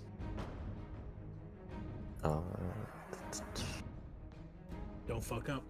Don't get a critical failure. Oh, he's got it. He's got it. That is enough to cross the finish line. And as you do, we'll have this guy make his piloting roll to see if he can avoid crashing or not. Please fail. I'm going to add another DN to this, Matt, because you rolled really well. Okay. So it should be DN5 for him. There we go. Yeah, because it's DN3, he's wounded, and it's harder. Oh. Oh no. Okay. It'd be that orc. So your bike careens directly into his. The front wheels meet, both back ends of the bike go up, and this orc just gets crushed in between them, and there is nothing left of him. What is left comes skidding across the finish line in a red smear, but a little too late as Loktar passes. And all the orcs cheering, all the orcs in the hangar cheering, regardless of whether they're one of yours or the evil sons. And Loktar, you have won the race. And when that excitement dies down and kind of comes to an end, Def Hammer gets himself off the ground. He kicks the orc whose bike he tried to steal, and he stomps over, and he says, "These lots not that bad after all." Good. We's got plans. Put my name on this bike. It's my home now. Some nearby grots come scuttling out of somewhere and begin to take a blowtorch to the side of the bike and carve your name into it. Is that Loktar with a C or a Q? K. They look confused as if they may not know what that letter is, and they start fighting over how to spell that. Figure it out. All right. Well done. You have secured the warband of the Evil Sons back into the tribe. And it seems Loktar is making a name for himself as the new boss. Incredible. I never actually left the starting zone. Dude, Torg, fucking MVP. That was incredible. Oh my Bikes God. are clearly overrated in a race. This absolutely didn't go the way I thought it was. No. I assumed bullets flying, kill a whole bunch of orcs, but no. Most of them survived. Torg, the It's type true. of guy to Now we equip a have our own bike for his speed freaks. ballistic skill. Hell yeah! No, Well, I you think- you ride it. Nah. I think that's a good spot to take our break. So we'll leave at that, and then we will come on back for round 2 here. So grab some Dr. Pepper, and we will be right back. Sounds good. Now that we're back, something I realize that we have completely forgotten to play with as far as rules go, listeners, and I apologize. Actually, kind of an important thing here that has to do with the meta currencies. So this is something that carried over from the first edition of the game. There are things called objectives, which are personal objectives that you roll for at the start of every session. And should you complete your objective, you get I believe you get an extra wrath point. Let me just double check that. Where'd my book go? Yeah. So if you roleplay your objective well, you get awarded a wrath point during the session. So it is possible to get an extra one. So at the start of each session, you are supposed to roll on your faction's objective list, which is a D6 table, and that is your objective for the your like personal objective, your personal agenda. And if you accomplish it, you get a wrath point. It's just kind of a fun, goofy thing they have, you know, and it's something that's meant to come out more in role play than anything else. Now, certain factions like the orcs are probably going to have some more goofy ones that, you know, are maybe not as role play-ish, but yeah, it's something we're actually supposed to do. So now that you all have access to that file, I think you can actually press the D6 there and make a roll. Yeah, you can. Okay. So then whatever you roll, just copy and paste that objective onto your notes tab on your character sheet. And then if you get that objective, you get a wrath point. So we'll start doing that at the start of the every session, and we'll let our listeners know here what you rolled. So if you guys just want to go down the list here and let me know what you rolled on that. Eric, I gave you guys access to a new file in the journals tab. Just go under core rulebook faction, and then there's an orc one. Okay. And then just scroll down a little bit and you can roll on the table. Okay. Did somebody already roll for me? I was just doing a practice rolling because I had your character selected. That's why I did that. Okay. So yeah, guys, just go ahead and let's go top to bottom. So Scorcha. Oh, I rolled a 2, which is I should solve a problem with the brutality of the orc god Gork. Okay. And then it looks like Matt was next. I got a 6, which is apply the cunning of the orc god Mork to a situation. Okay.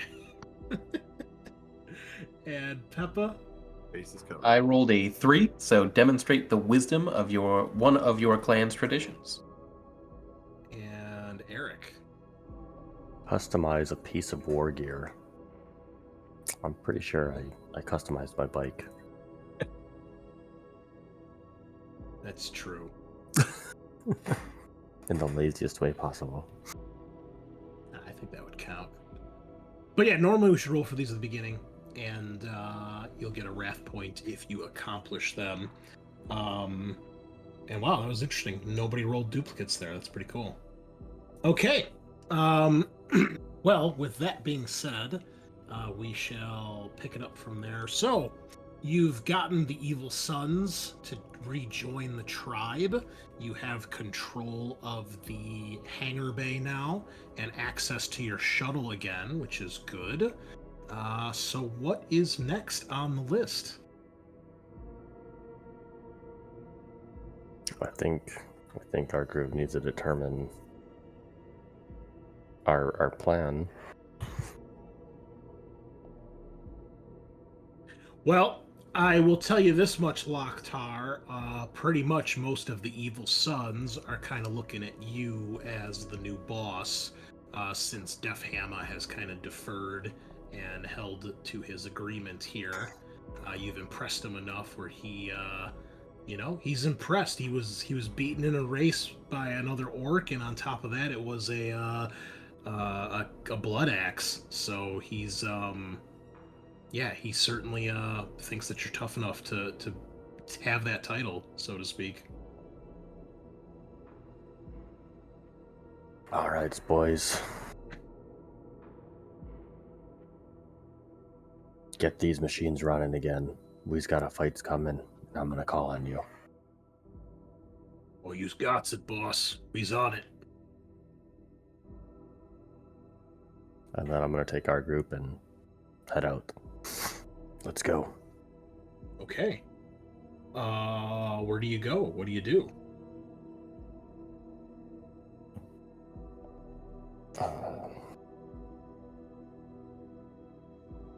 Who were the other?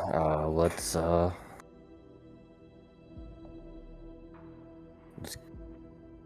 figure this shit out.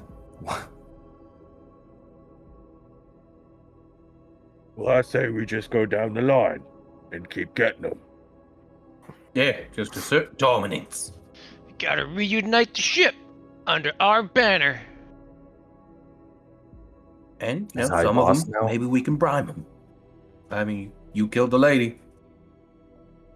You won the race. So I's boss now. Well, Great. When you emerge victorious at this point, Zingitz and some of the Grots have rejoined you guys. And he instantly starts yelling at the other Grots, like, no, that's not how you spell it. Gee, how dumb can you be? Unbelievable. Well, good job with that, boss. I knew you could do it the whole time. Well done.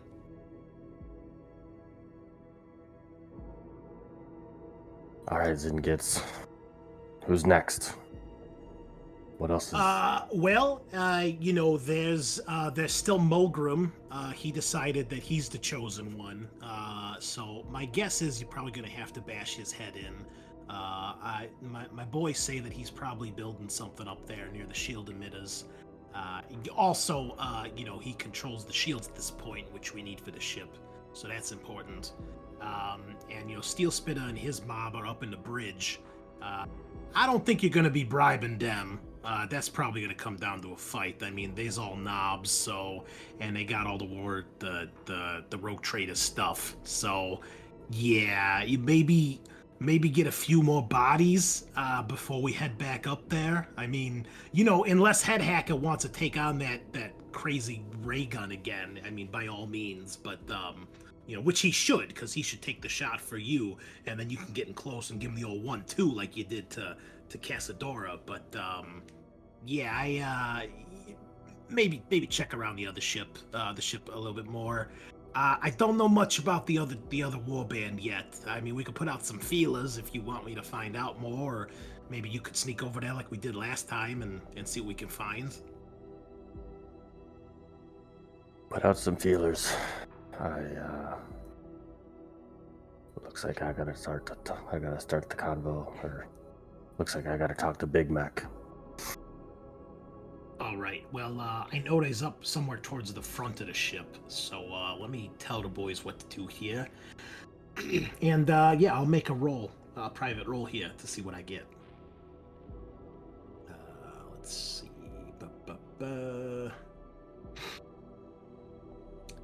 Okay.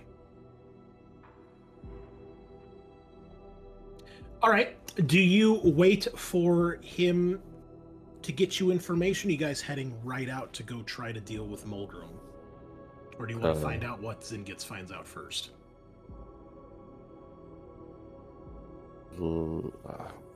How beat up are the boys? I mean, you guys aren't in great shape. I think a few people took a couple bumps and bruises there. I'm at like 50% because I took 6 mortal wounds. I could use rest. Alright, let's get some food. We'll go visit Mork. All right. What do we know about Mulgrim? Mulgrim is the big mech of the tribe. He was the head mech boy, hence he's the big mech. He's a death skull, so he's into the scavenging and the looting, and he was kind of like Ed Hacka's like mentor, basically. He was kind of the mentor to all the mechs in the tribe. So the fact that he split off, he's probably tinkering with something. A big mech is like an orc in a power suit? They're like orc mechanics and tinkerers. Okay. Do we know anything about his projects or like his goals? The last thing that he was working on was some sort of like personal field, like a force field generator. But you don't know if he had finished it or not. Other than that, him and the mechs were usually making sure they were the main people keeping the plasma drive running, and then would kind of tell you guys what needed to be done. Okay. So that's kind of fallen to Head Hacker now. You also know that he has a he tinkers a lot with like custom weapons, so he makes a lot of custom stuff for some of the tribe when they needed to like upgrade their stuff, and he was always working on one for himself. Okay. Mulgrim's a mech. Maybe we can bribe him with parts. If we control the ship, we got the sons with us. We got a lot of busted bikes we could offer the guy. Maybe we could offer that Black Rock. The one that made Scornshaw all achy. I think we're gonna hold on to that. Mm-hmm. Sounds good, boss. But I like the bike idea. And if he doesn't go for it, maybe we could, like, burn him.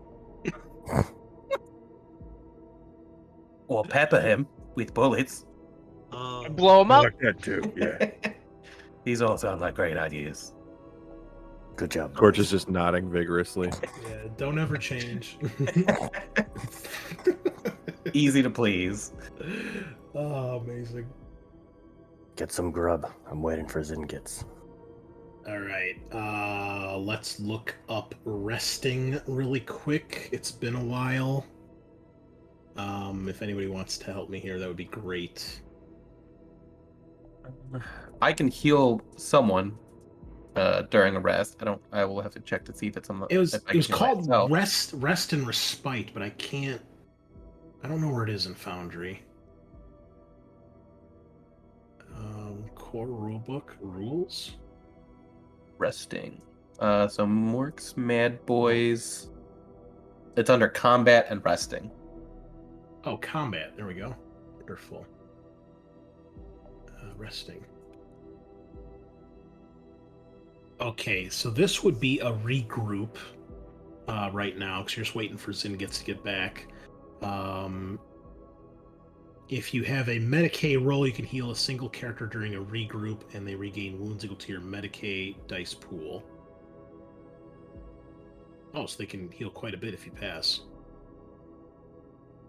It doesn't even sound like I have to roll. No, you just... They just heal. Okay. So, I mean, is anyone else wounded? No. Okay, then I only Peppa's gonna... I only took one from...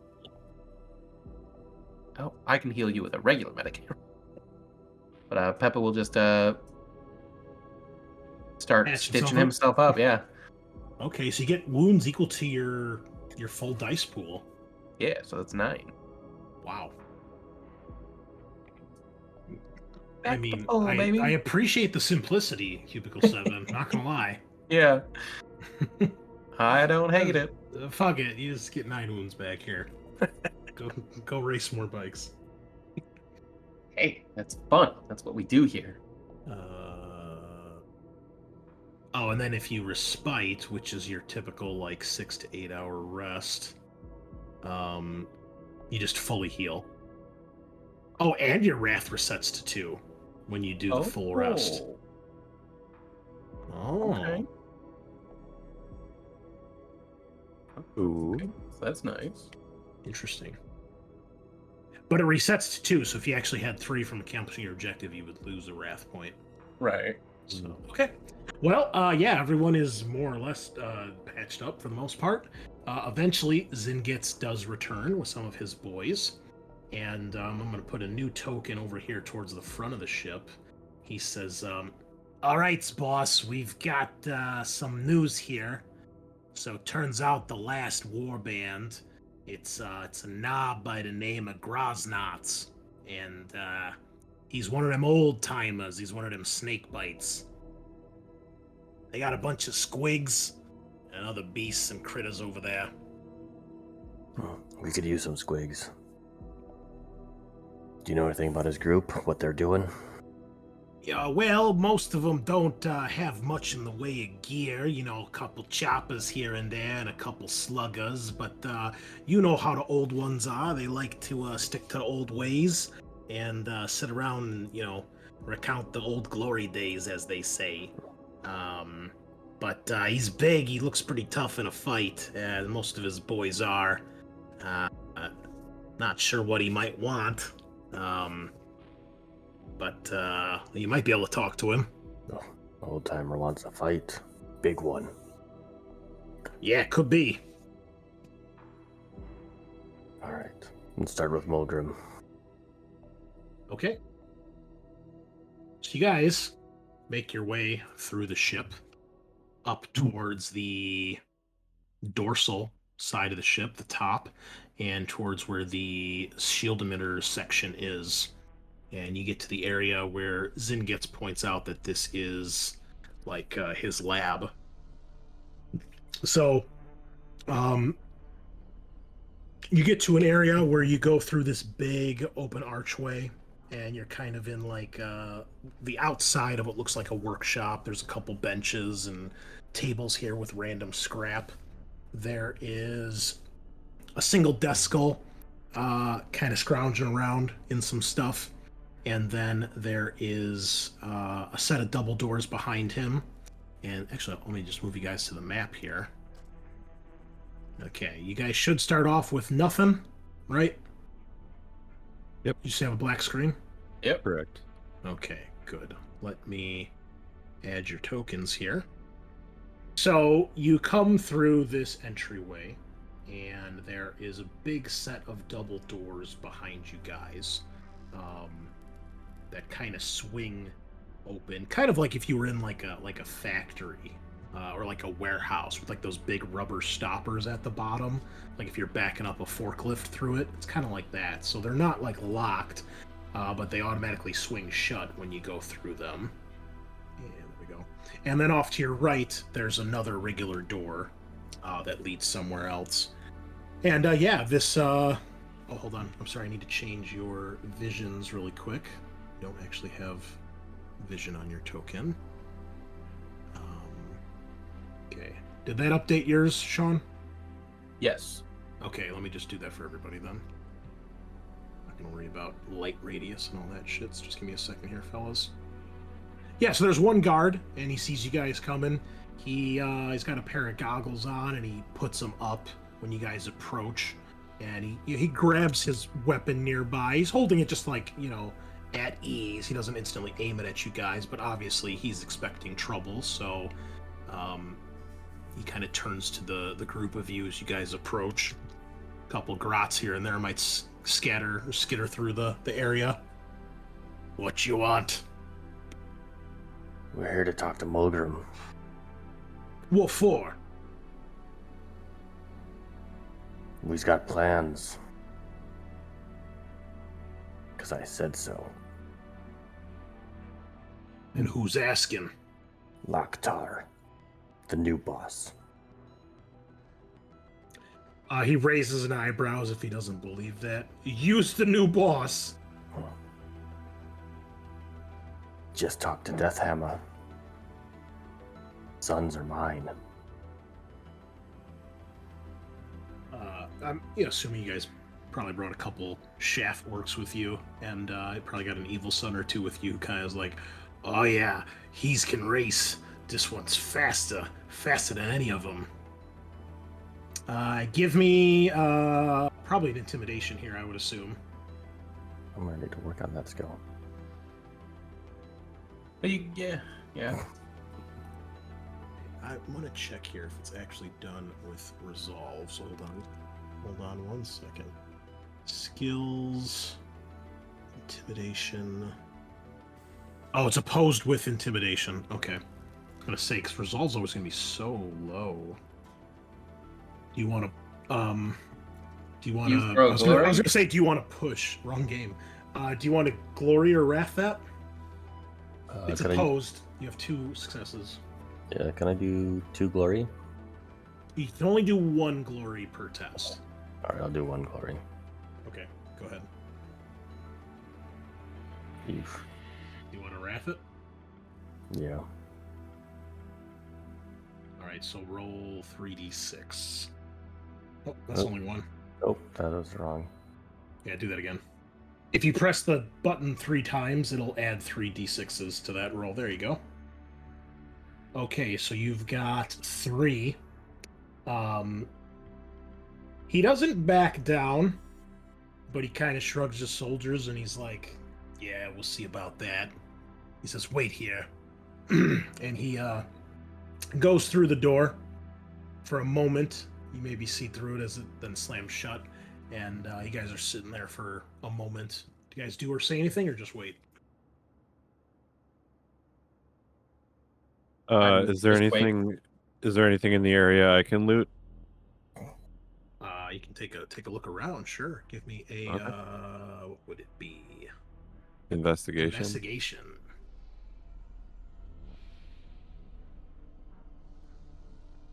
Yeah. Is it investigation? Let me check here. What's the other one? Perception, right? Let's see. I don't even think I have perception. Oh, I'm sorry. Awareness. That's the other skill. Oh. Well, I can try awareness. My awareness is better. So awareness is your ability to observe details and changes, including perceiving things that are hidden. Investigation is your ability to decipher clues, perform research, and assemble information through proper channels. Yeah, it would be awareness. Okay, I'll do that then. Come on. Still no. I'll do a wrath. Okay. All right. Well, is there anything particular that you're looking for? Anything worth looting? Like if there's anything that could be valuable for gear, or you know, yeah, any sort of item or weapon. Okay. Roll me a d66, please. 33. 33. All right. So you start digging through some random scrap piles, and you find something really peculiar. You find a tiny little machine that you realize is some sort of servitor. It's only about big enough, though, to fit in your hands, like both of your hands. And it looks like it was made out of the remains of some sort of bird. And when you pick it up, and you mess with it a bit, it's obviously broken and needs to be repaired, but it like makes like a weird distorted like chirping or like bird type noise, and then it kind of like falls flat as if it's, you know, it's dead. Oh. So weird. Yeah, he would just kind of pull it up, kind of show it to everybody, and then put it in his shit. All right. Yeah, you could try to get someone to fix that later. But yeah, you have a miniature avian servitor, I guess is what I would describe it as. I got a pet. All right. Eventually, the boy comes back, and he throws the door open. He's like, all right, get in here. And he like steps aside to let you guys enter. And you see you guys can go through the door there. And you guys can move your tokens, right? Okay. So you get in, you find yourself in like a big workshop with tons of tables and stacks of scrap and bits and bobs and pieces.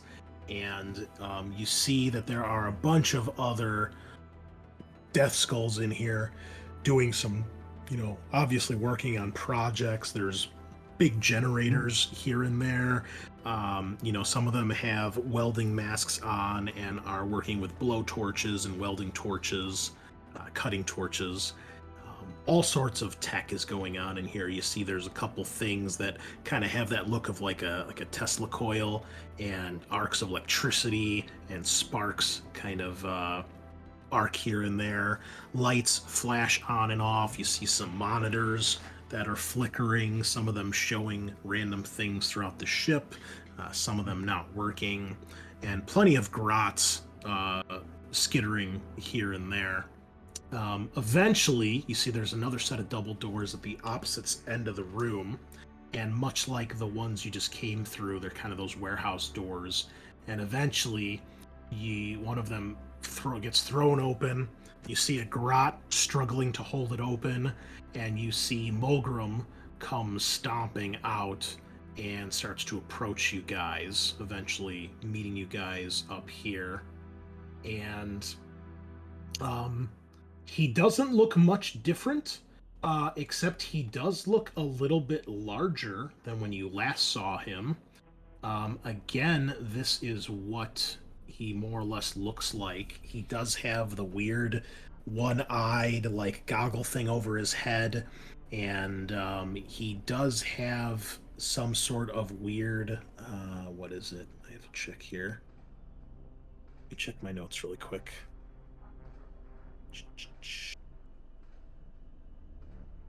Okay.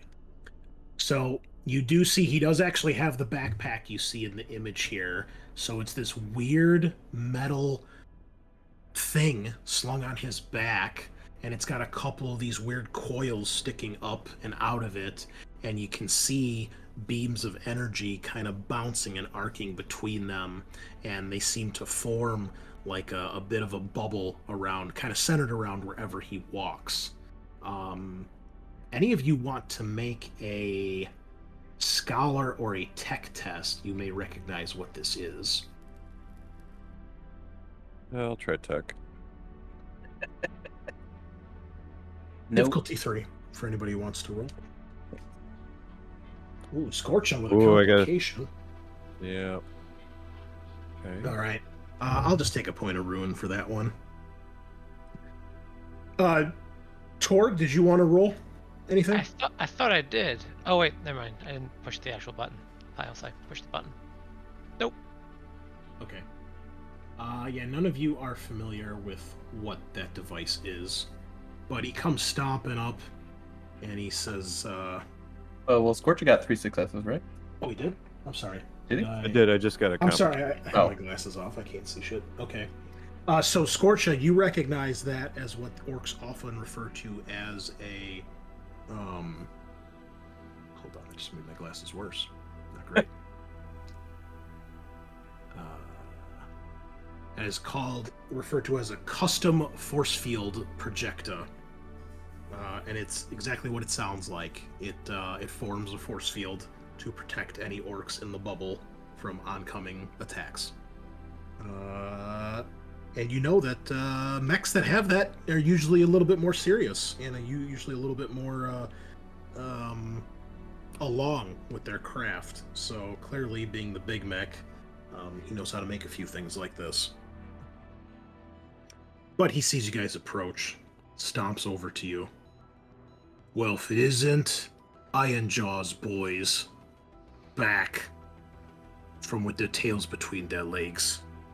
And to what do I owe the pleasure? We ain't Ironjaw's boys. Oh, is that right? Last I Yeah. checked, you went up to the bridge with him and he didn't come back. But we 'Cause I'm did. boss now.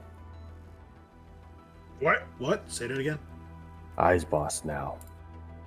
Ironjaw's gone. Oh, yeah? We's reuniting the clan.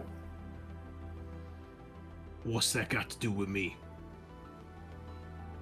Use our mech.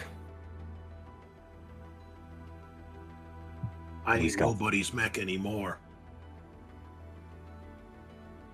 And you're just gonna hang out here in the workshop while we fly around the ship? Oh, no. This is gonna be my ship. I'm the chosen one. I'm gonna be the boss. Time to add some brains to this outfit. Ironjaw's little dinky head didn't get us nowhere. I will. You's too busy building. Oh, but it's what I'm building that's gonna make me the boss. Just you wait and see. We's got parts. Let's make a deal. He crosses his arms. What kind of pods? What kind Got of some- deal? We've got some busted bikes. We've got a ship around us. And we've got the plasma reactors, plasma cores. So, I got So- the shields. I got the sensors. Pretty soon I'm gonna have this whole ship. With just your boys here, how's you gonna take the ship? Well, that's a surprise. You're just gonna have to wait and see. If you'd like to give me a... There's not really a haggle in this game. I guess persuasion, because you guys are trying to broker a deal here. Okay. Okay. Oh, it's an opposed test. Do you want to do anything? Oh. You got one success. I'll do a glory. Okay. All right, 2 successes. All right.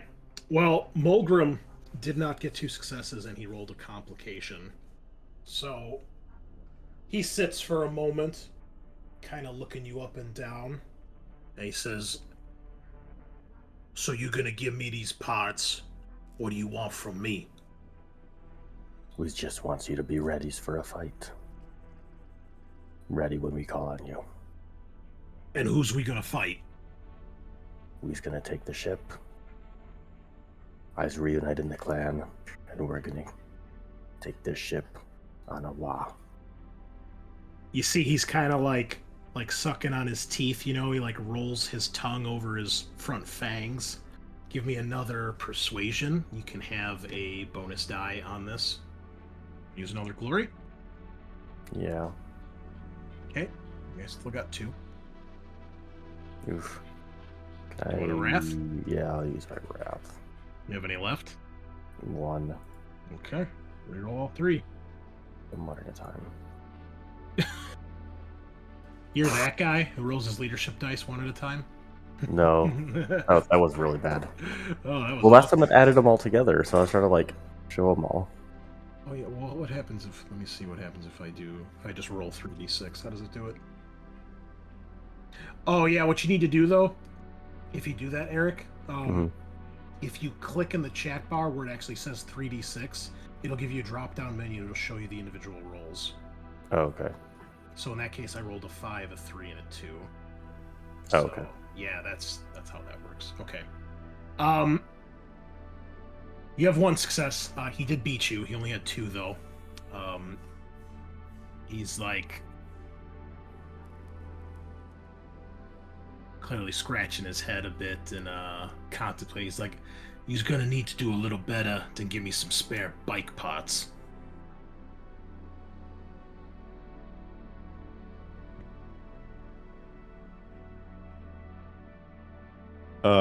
Scorch reaches behind him and brings out the avian servitor sheepishly. You see a grot pokes his head out of a nearby scrap pile. He's like, "Hey, that's mine!" He comes running over and he like tries to grab it out of your hand. So yeah, Scorcher's gonna like put it in his palm, shove it back, and then scream at the grot. It's mine now. Okay, hold on.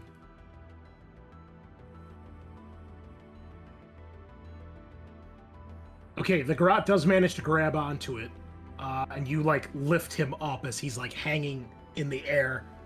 Let it go! Give it to me! Why, you little? Yeah, I'll try and toss him off. Well, Okay, well, how are you trying to get him off? What exactly are you doing? just let's see. Try throwing him off my arm. So just whipping my arm. Okay, give me a strength test. Okay. I'll make this opposed.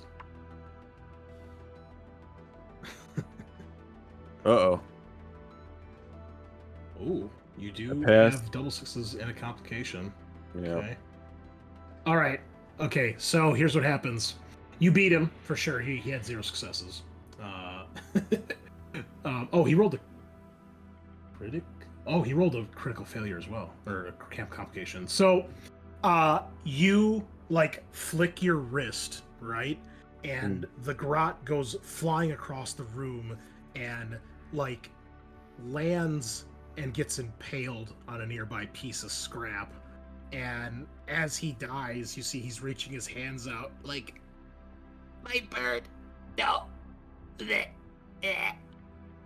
However, with your complication, you flick him so hard and he's holding onto this thing so tightly that the bird gets ripped in half and one of the wings just gets torn off and goes sailing somewhere into the room. It now has one wing. Locktar would You mean Scorcha? oh yeah, sorry. Scorcha would He's trying to be boss. Get him. Scorcher would just look at the thing while dying and just go, my bird now. My poor bird. Any chance I can see where that fucking wing went? No, it's gone. Oh, that little bastard. Okay. Rip. Well, that Well- plan failed. Mulgrim's still waiting for an answer from you, Locktar. Looks, you want to keep building? What if we give you first loot of all the fights? Okay, you can give me another persuasion test at +1. Definitely likes the sound of that. Ah, Oh, oh, roll the complication. Would you like to use a glory? You have 2 remaining. I might as well. All right. Yeah. 6. Hey. Excellent choice because he also rolled a single 6, so you tie him. He's like, okay, that's sounding a lot better. He's like, all right, first pick on all the loots, and I second in command. What if you commands the burners and the mechs? I already command the mechs.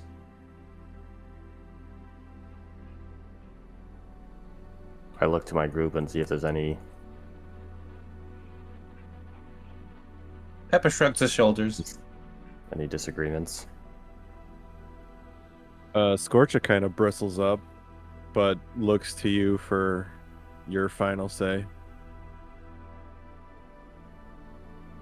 If anyone else is asking for a second boss, it could be a lot of second bosses here real soon, so careful how freely you give that out. It's gonna be like Zach and our rogue trader. Yeah, we'll split 50-50. And the next time, yeah, we'll split 50-50. Like, wait a minute. You made that agreement with 3 other people. Yeah, y'all three have to fight it out. Figure it out. Good old Dom, 50-50, Captain Dom Thatch. What if we let you fly the ship? You pick our destination.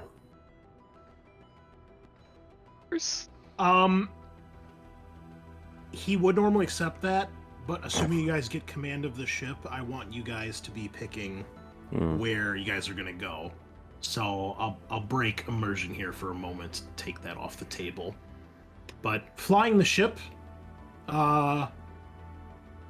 let's do one more persuasion test here. Let's see if he'll accept that or if he's gonna demand more. With the +1 or no? Yes.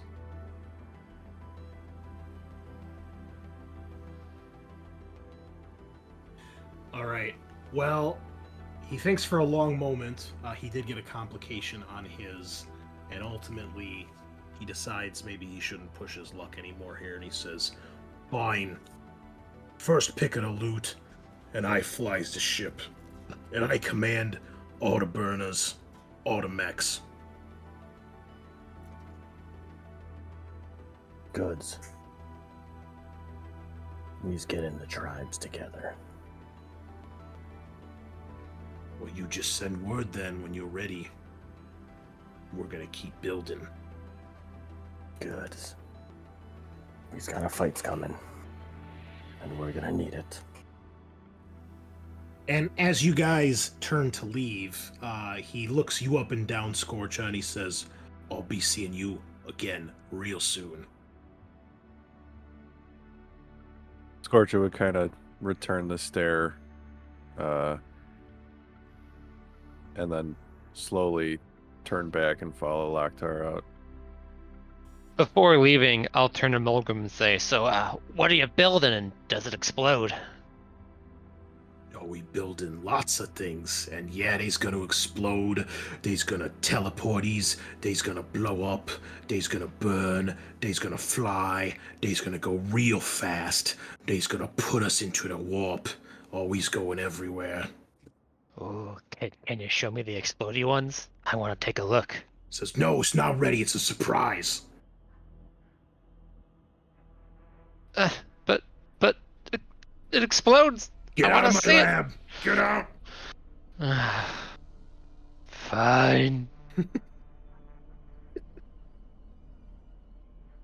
I'll turn to leave. Alright. Well, you have another warband under your command. Really thought that was gonna turn to guns blazing, but here we are. It's close. It was close. It was close, yeah. Good thing he was rolling 2 persuasion dice. Like watching 2 children haggle. Alright, what's next?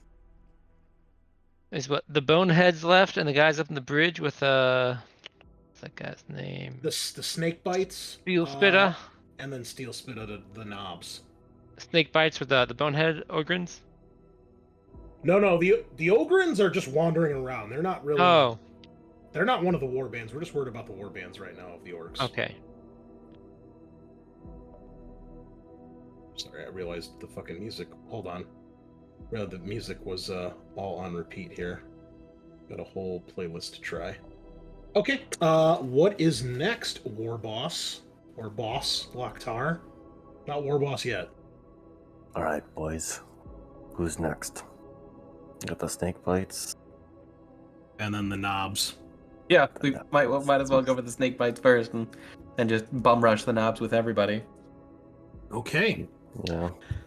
So the snake bites have taken over some of the forward crew decks and some of the secondary generators of the ship, which primarily help put power towards any of the frontal weapons. In your case, your ship has torpedo tubes, boarding torpedoes, so it supplies power to that half of the ship, and basically the front half, the boarding bastions up here, and some of the sensorum stations, things like that.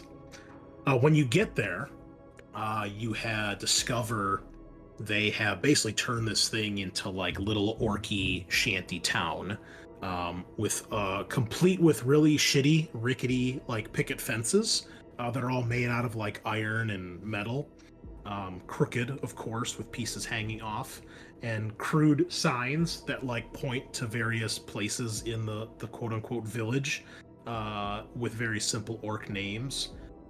Like Boss's Tent and Dung Pile, things like that. And you see that they have basically turned this into like a bit of like almost a farming community.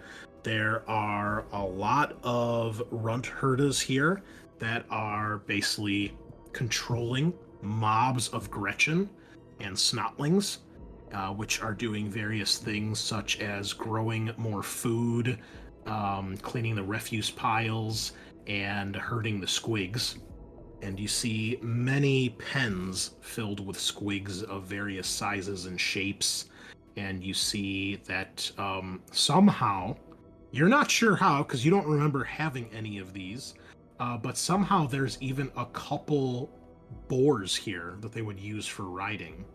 And there's a couple squigs that are starting to get pretty impressive size, to the point where they're probably going to one day be able to be ridden.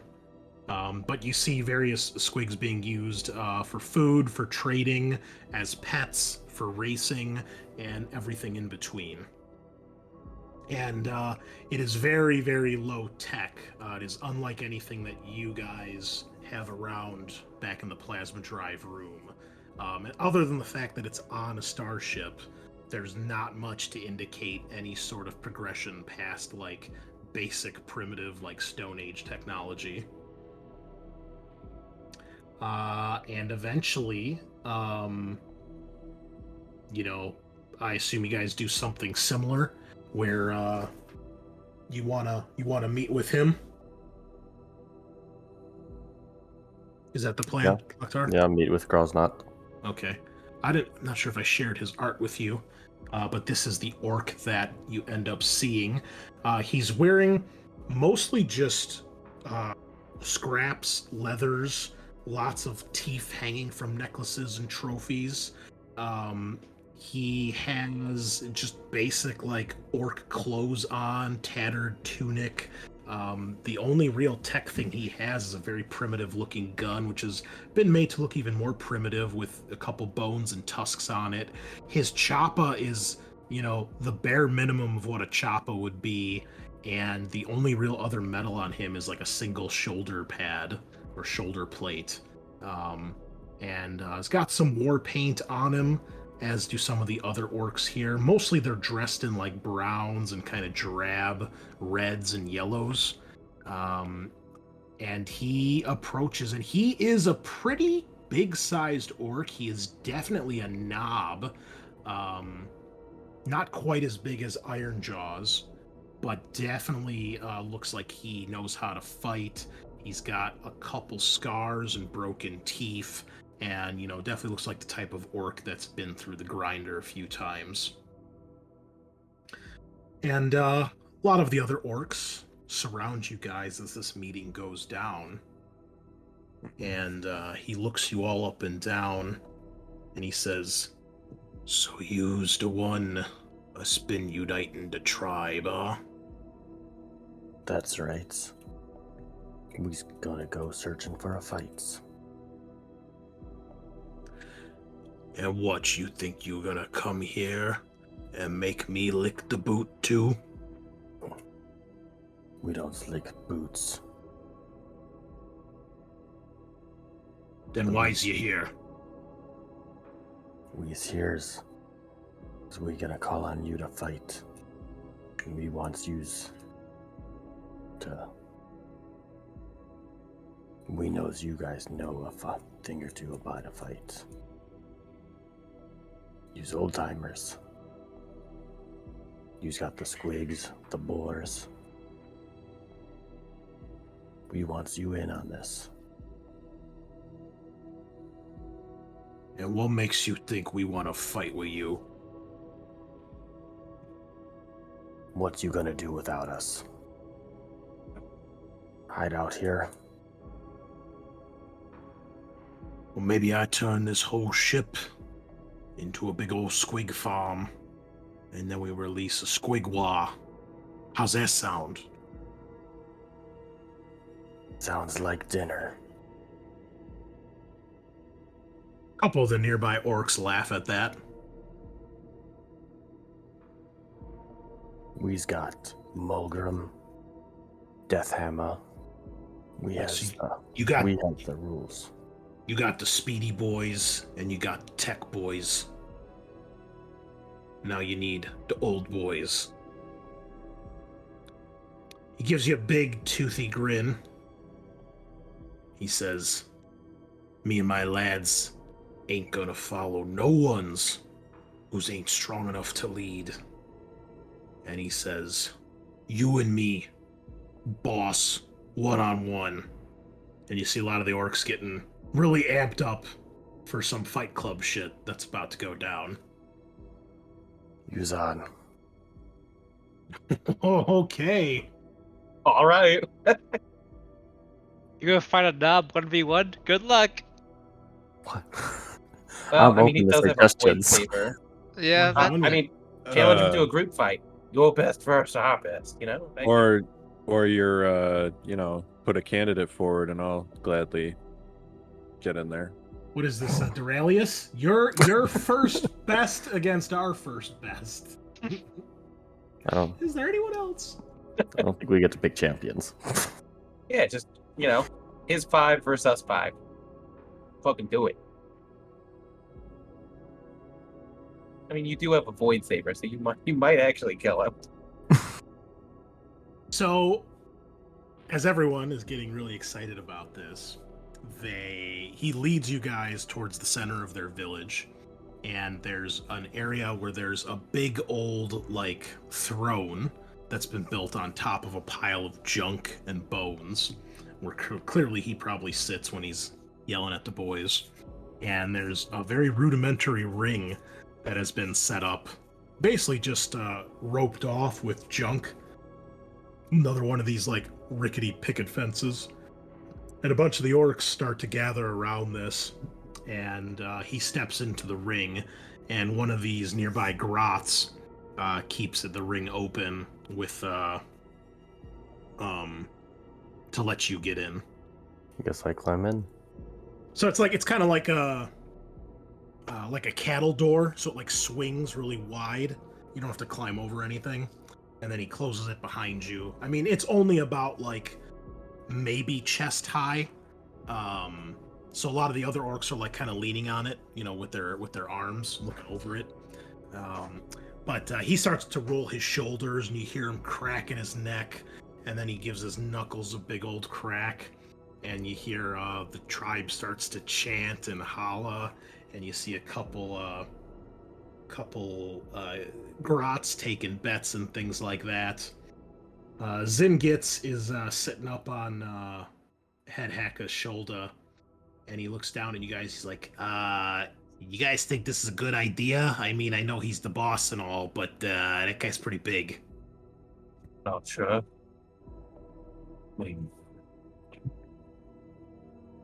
He's like, Zingitz then shuts eyes he's like, boss, I think he's got to use the cunnings on this one.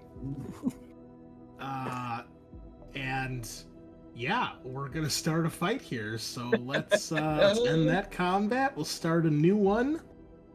Please add yourself to the initiative track, Loktar. And create a new character. Yeah,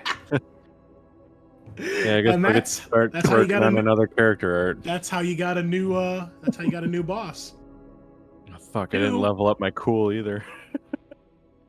All right, Loktar, you have the initiative, probably because you have a higher initiative than him or something. Anyway, it is going to be you first. Let's get some good fight music here. Do we have any?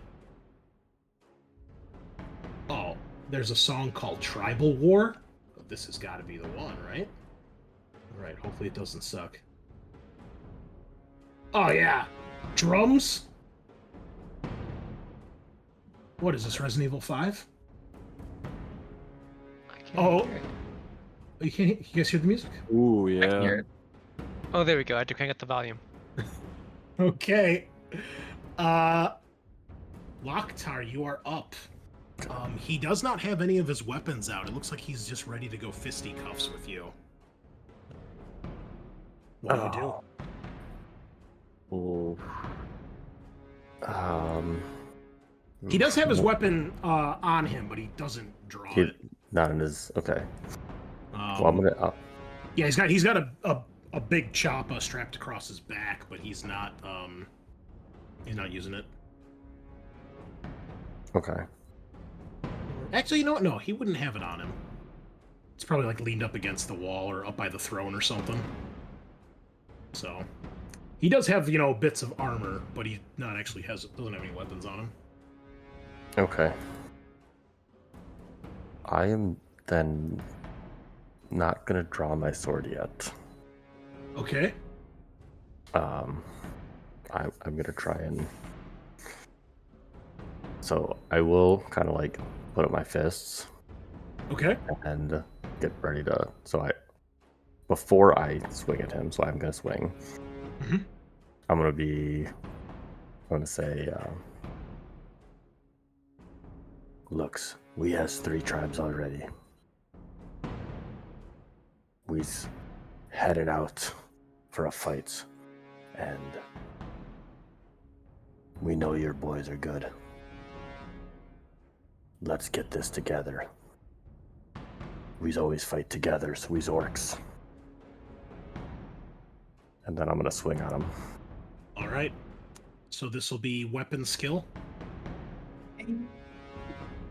Okay. Well, you hit. Be sure you target him next time if you didn't have him targeted. Oh, I did. Did I not? did? Yeah, I did. Yeah. Oh, you're wounded. That's why, right? Oh, am I? Don't you have damage on you? I mean, I did from like a while ago, but I thought I cleared that. Because I did from getting punched by Death Hammer, but then we.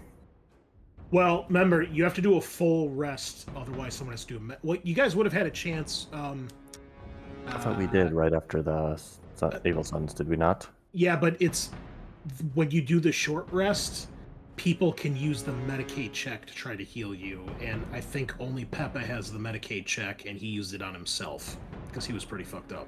Oh, Okay. I However, also have Medicaid. okay, well, I was gonna say, however, you guys could have healed again between Mulgrim and now. So if you want to put yourself to full, because you would have hit him because he's defense 2. Okay. Just FYI. So you hit him either way. You would have a shift as well. So unarmed attack does your strength plus. Oh, what was it? Hold on, let me pull it up again. Okay, an attack for an unarmed strength does strength plus 1 ED damage. So whatever your strength value is, plus you roll an extra ED and then anything you shift for. However, you could use your shift to do like grappling and stuff here too if you want to like try to, get fancy. Up to you. No, I think right now I'm just trying to show strength. Okay. I also have Brutalist, which means that even my unarmed attacks have the brutal weapon trait. Oh. Ooh. Okay. Well, that might seriously help. So then go ahead and roll. So you get 1 ED for damage. So roll your extra damage die. And what is brutal is 5 and 6 does 1 extra damage, right? So it's 5 and 6 do 2, 4, 3 and 4 do 1. Okay, so that would do 2 extra damage because of your brutal trait. Okay. And then what's your strength value? 4. Okay, so that's 6. And yes, total of 6 damage. Okay. Well, he does. It won't be enough to hurt him. So you get a good hit on him, but it doesn't do a whole lot. He's gonna take a swing back. Let me put your token over here so I can actually target it. All right. So he will do the same. Okay. He hits, and he's going to do. Oh, he's got an ED here. Let me roll the ED. Does he have any special talents? Okay, what's that? All right. Yeah, so you hit this guy. It feels like punching just a wall of muscle. He hits you back. He only does 4 damage because he's only strength 4.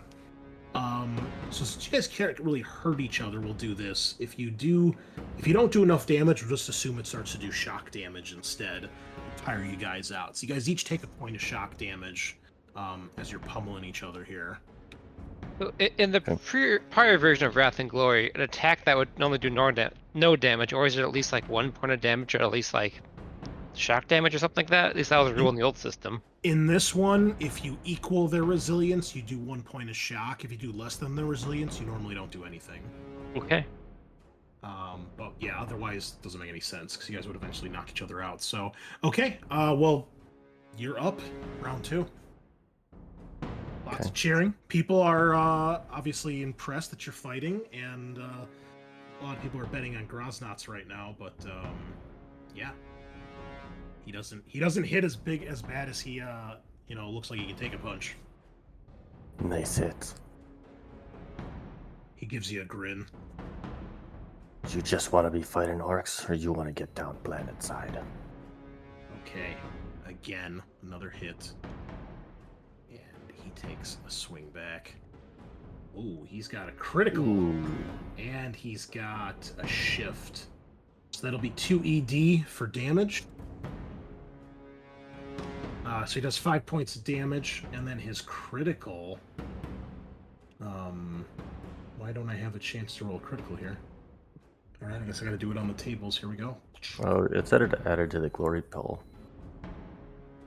I think because it's a weapon skill test, I don't think it was targeting you for some reason. Oh, you know why? Because I didn't do a weapon. I just did a weapon skill test. I didn't actually roll like a weapon attack. That's why. So it's thinking it's like a critical, not like a critical in combat. Mm-hmm. Just roll the critical table here. overpowering assault, a stunning blow sends the foe lurching away, senses blurred by the brutal impact. You take 1 shock, and you are staggered. You're off balance. When you move while staggered, your speed is reduced by half. You can't run or sprint unless otherwise stated. And the staggered condition lasts until the end of your next turn.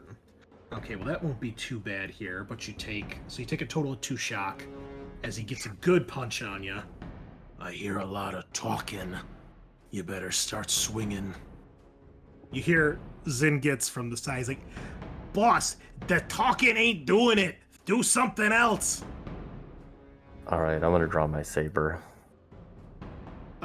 Over on the sidelines, you guys, when Zingit says that, he looks over to you, Peppa, and he's like, he's never gonna beat a boss if he doesn't get a little bit more creative. And then you see he draws the sword. He's like, oh, maybe that's a little too creative. Is there anything I can see in the area that could help possibly Loktar in his fight without murdering the knob? Well, why don't all the other orcs that are watching give me scholar tests and give yourselves +3 die, because this is an orc thing. Oh my god, Peppa. Holy shit! 6, 6, 6, 6. Wow.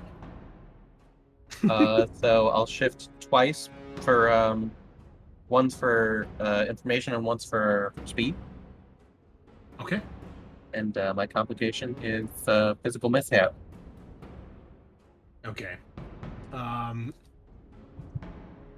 anybody else pass? No, and Scorcha passed too. Okay. So the two of you know, being orcs, that even though each warband and stuff is going to have its own traditions, at the end of the day, brute strength and violence is often how many orcs rule. So you don't think it would be necessarily a terrible thing if Loktar resorts to using his weapon and tries to kill this guy, but you guys can also tell that Groznats has started this off with just a regular fight, and there's probably like a little shred of honor somewhere in his little tiny brain. But you also think that after that last hit, that Loktar might be in over his head if he doesn't resort to a weapon. But if he pulls out his weapon and does this, Groznat's probably going to return the favor with a weapon if he gets his hands on one, or he's probably not going to hold back. Oh, man. As far as what you asked, Sean, you would think that maybe he could get a little bit more creative than just trying to punch this guy. Maybe some good old dirt in the face, or, trying to use his agility, maybe trying to wrestle him or grapple him. But you can tell that Groznats will probably outlast Loktar in just like a punching in the face match. Yeah. Unless Loktar, obviously scores a critical and gets something really good. Obviously that could change, but you would, as far as being clever, you'd think he doesn't necessarily need to resort to his weapon to win this fight. But just punching him back and forth, rock and sock him style is probably not going to do it. Yeah. So, or he can just try to kill him, either way. But both options, seem to work. But also, Peppa, you'd probably be like, you'd probably rather have this guy on your side than dead, if possible. Right. So, for what that's worth. Peppa will yell out, "Boss, don't use a saber. Dirt, throw some dirt in his eyes. Trip him. Something. Kick him in the balls. We don't have balls, we're fungus. Kick him in the spores. Kick him in the fungus. Kick him in the spores. Yeah, that's it. Get him right in the spores. Scorcha would look over to Zingits and go, "Would he be able to burn him?" Well, I suppose he could light his shirt on fire. That might distract him. Scorcha turns right around. "Light his shirt on fire." I'll drive him. Give him the people's elbow. Loktar's like, I don't have any fucking flame weapons, you idiot. Yeah. Okay, so Loktar, everyone it's like Price is Right style. Everybody's shouting suggestions from the sidelines. What do you do? 1201.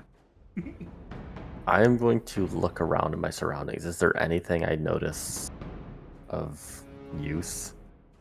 Well, again, the ring is made out of like shitty metal and scrap that's been strapped and bolted and welded together to make like imagine like a fence like at a farm, like that typical wooden fence that's used to keep like cattle and stuff in. So it's got two horizontal bars, and then there's a vertical bar at each end. So like you could stick your head through and like you could crawl through it because it's not that close together. But if you had like a big animal in here, it wouldn't be able to fit. So Is the space like fully lit up? oh yeah, because there's lights, from the ship and stuff like that, the actual ship power. And what's above me? I mean, the ceiling is pretty high up. Okay. You're in a huge room like you guys are used to in the plasma drive room. But the ground is mostly dirt in here. They've like somehow converted it into like, like I said, like shanty town, Farmersville. Okay. Keep in mind too, there's also all the different combat actions you can take. So I don't know if you want to look through there, and there might be something worth attempting. Where are those located? Journal, Okay. combat, and then quick reference guide.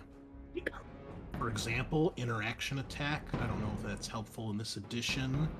You've got all-out attack, multi-attack, multi-action. There's a couple, or if there's just something narratively you want to try.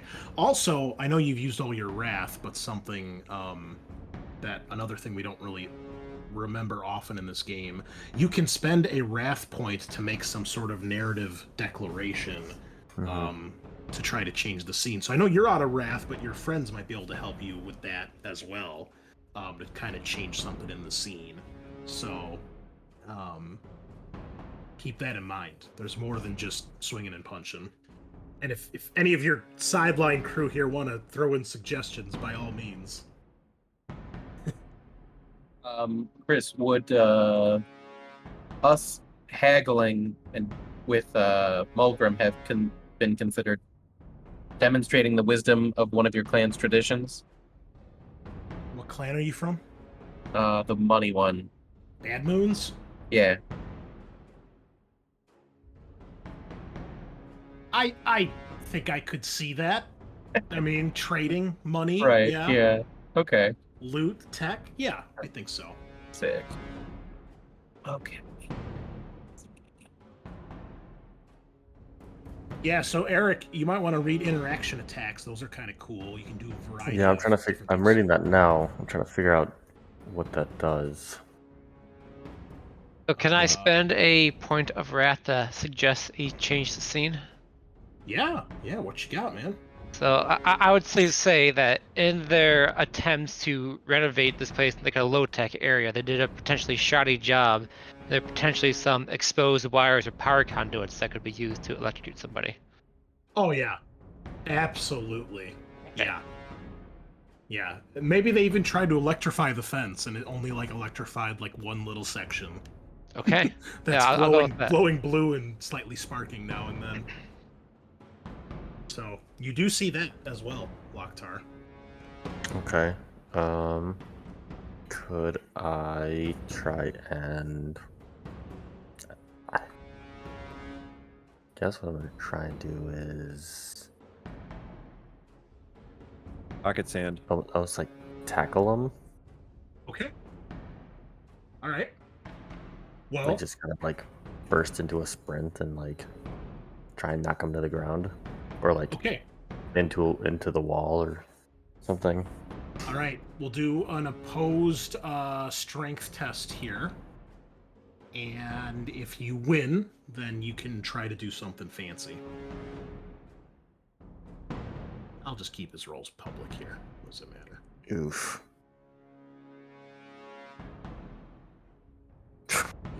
he has double sixes and a critical. Yeah, he's gonna beat you on that. Well, I mean, you could use a glory, and if you get another 6, he'll tie. Yeah, I'm gonna attempt it. Okay, can he make it happen twice in one night? Oh, so close, so close. All right, so you go to tackle him. You've got like your shoulder into his gut, and you got your arms like around his waist. You try to push him. He moves back a little bit, but he digs his heels in and just gets pushed back a few inches. And you feel him wrap his arms around your torso, one underneath and then one across your back. So he's kind of giving you like almost like an upside down bear hug in a way. And you feel him just start to try to crush you. So he's going to make an opposed strength test on his turn against you. Go ahead. Oh. Oh no. All right. You do get a 6 though. Nicely done. So you feel like a rib maybe crack a bit as he just squeezes down, and you're gonna take another point of shock damage here as he's just crushing you. Okay, I'm It is maxed your on my turn. shock. I'm maxed on my shock. Okay, so now any shock you take is going to start to do mortal wounds. Okay. And you're exhausted, which one? Let's mark that off here. Well, you can't soak damage, that doesn't matter. Yeah, and then your any shock damage you take becomes mortal wounds. So that's the big thing. Okay, you're up, Loktar. Unless anybody else wants to do anything. You said I'm kind of like wrapped around his waist right now, Yeah. with like a shoulder in his gut. Yeah, he's just like trying to squeeze and crush you right now. Does he? And you said he's pretty. He doesn't have anything on him, any gear on him or anything, really. No. Nothing that I can reach for. I mean, he's got bits hanging off of him to try to get some leverage, but like I said, in this picture, he's got like some big like tusks hanging, there's trophies and stuff like that. So, I mean, if you want to get clever, go right ahead. Use the tusk like a knife. Jam it in his eye. Yeah, if I can try and like, because my arms are around him, if I can grab like a tusk and like stick it into his calf. Okay, let's do this. Give me a cunning versus his awareness to see if he realizes what you try to do. Hey. Oh, okay. All right. Well, so perhaps Torg's narrative declaration helps out here, as you guys are struggling, and you manage to push him back a little bit closer to that electric part of the fence, and it sparks. It doesn't hit him, but it's close enough where he feels it. It distracts him, and as he's like, "Oi, what?" As he does that and he kind of looks behind him, you're able to grab one of the tusks and rip it off his like necklace. You may make an attack roll if you wish. Just another weapon skill. Yeah, just do weapon skill. We'll count it as like a knife. Okay, let's see what the damage of a knife might be. Oops. Hold on. Wrong folder. Do they have improvised weapon? Is that a thing? Okay, we'll do what is it? Damage 3. Okay, so base damage 3 plus your strength. And then we'll throw 2 ED on there as well. So roll your extra damage dice. Okay, plus my brutal. No. Okay. So 3 plus your strength bonus, that's 7, right? Yeah, plus my brutal. Or is brutal... Then I get an extra dice. Brutal, doesn't it change your, It gives your weapon the brutal trait, which gives you a higher chance to roll extra damage, which you didn't. Okay. So 7 damage. That's not enough. So we will count it as a point of shock, though. He grits his teeth. Oh, so now he's gonna fight dirties, are we? Give me an opposed strength test. Ooh, another complication for Groznot. We have a tie, but he's got the complication, so I'll give that to you. All right. So he attempts to lift you to, like, slam you or throw you. But as he does, he slips, loses his grip on you, and he, like, slips to one knee. So he's down on one knee. You're no longer grappled. Your turn. Okay, I'm gonna say Orcs fights to win. And I'm gonna try and punch him in the face while he's kneeling. Okay. I will give you a bonus die on that. And he's technically just defense 1, because he's sort of prone. Ooh, complication, but double 6s. That'll hit. So you'd be able to shift one of those because he was only defense 1 right now. Okay. All right. So you would do some damage. It won't be enough to do anything other than another point of shock, but you guys see he gets a good swing. However, as he does, he like chips him in the mouth, and you do strike him, but it cuts open your hand on one of his tusks, and you're gonna take a point of shock from that as well. And that becomes mortal wounds because I'm out. Yep. All right. Well, he tries to give you a good old uppercut as he stands up. Ooh. And he scores a critical. Oh no. All right, so you take a point of shock from the hit, and then the critical appalling detonation. Ill fortune causes the blow to strike the foe's volatile war gear. A chain of explosion tears their body apart into grisly red mist. The target suffers 5 wounds if you carried any explosives or ammunition. Do you have any explosives or ammunition on you? My character sheet says I have stick bombs. Okay. Well, he uppercuts you, and as he goes past your torso and hits you right underneath the chin, one of the tusks on his wrist bracelet snags the pin on your stick bomb, and it rips off. And as you get knocked back, the grenade goes off, causing 5 more damage to you. And there is a cheer and a shout from everyone around. And Zingitz is like, "Oh no, guys, he's gonna get killed. He's dead." Those 5 aren't stopped by any resilience or anything. They're just 5 mortal wounds. Well, it doesn't say mortal wounds. So it says. So mine says it 5 wounds and inflicting 1d3 mortal wounds. Right? Is that what it says? Oh, you know what it is? I think it inflicts 5 wounds on top of the regular damage, and then D3 mortal wounds. Okay. Because, normally, what would 5 wounds matter in most cases? But you guys are unarmed, so 5 wounds might actually matter. So he does a total of 9 damage to you with his hit. Okay. So that you would resist as normal. Okay. With your resilience, if you have any, and then whatever's left over. And then D3 mortal wounds. So let me roll that. 2 mortal wounds. Oof, that's worse. Are you still standing? I am still standing. Okay.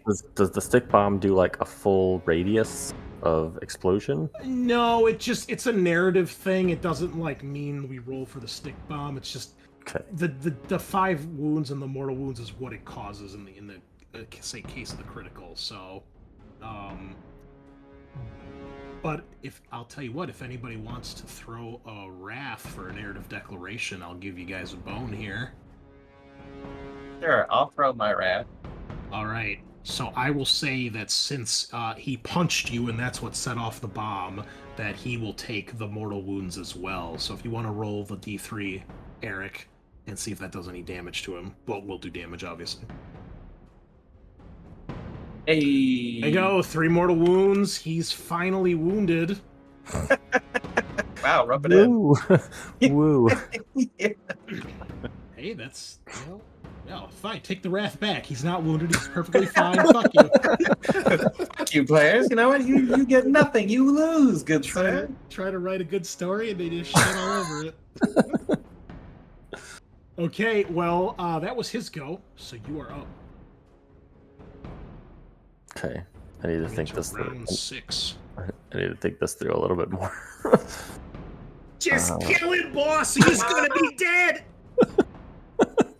He used the bomb.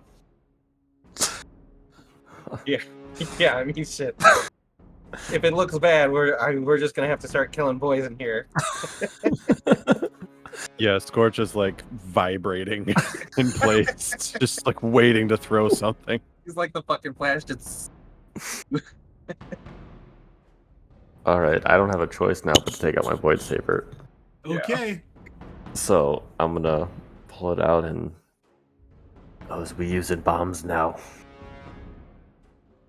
He Let's like do this. brushes the soot off his face. I guess so. bro. Oh shit! The critical. Oh, what a time! This is it. Is there anyone else? Brutal rupture, mangled flesh, crushed bone, and ruptured organs make your foe gasp in wretched pain. The target suffers 3 wounds and is hindered.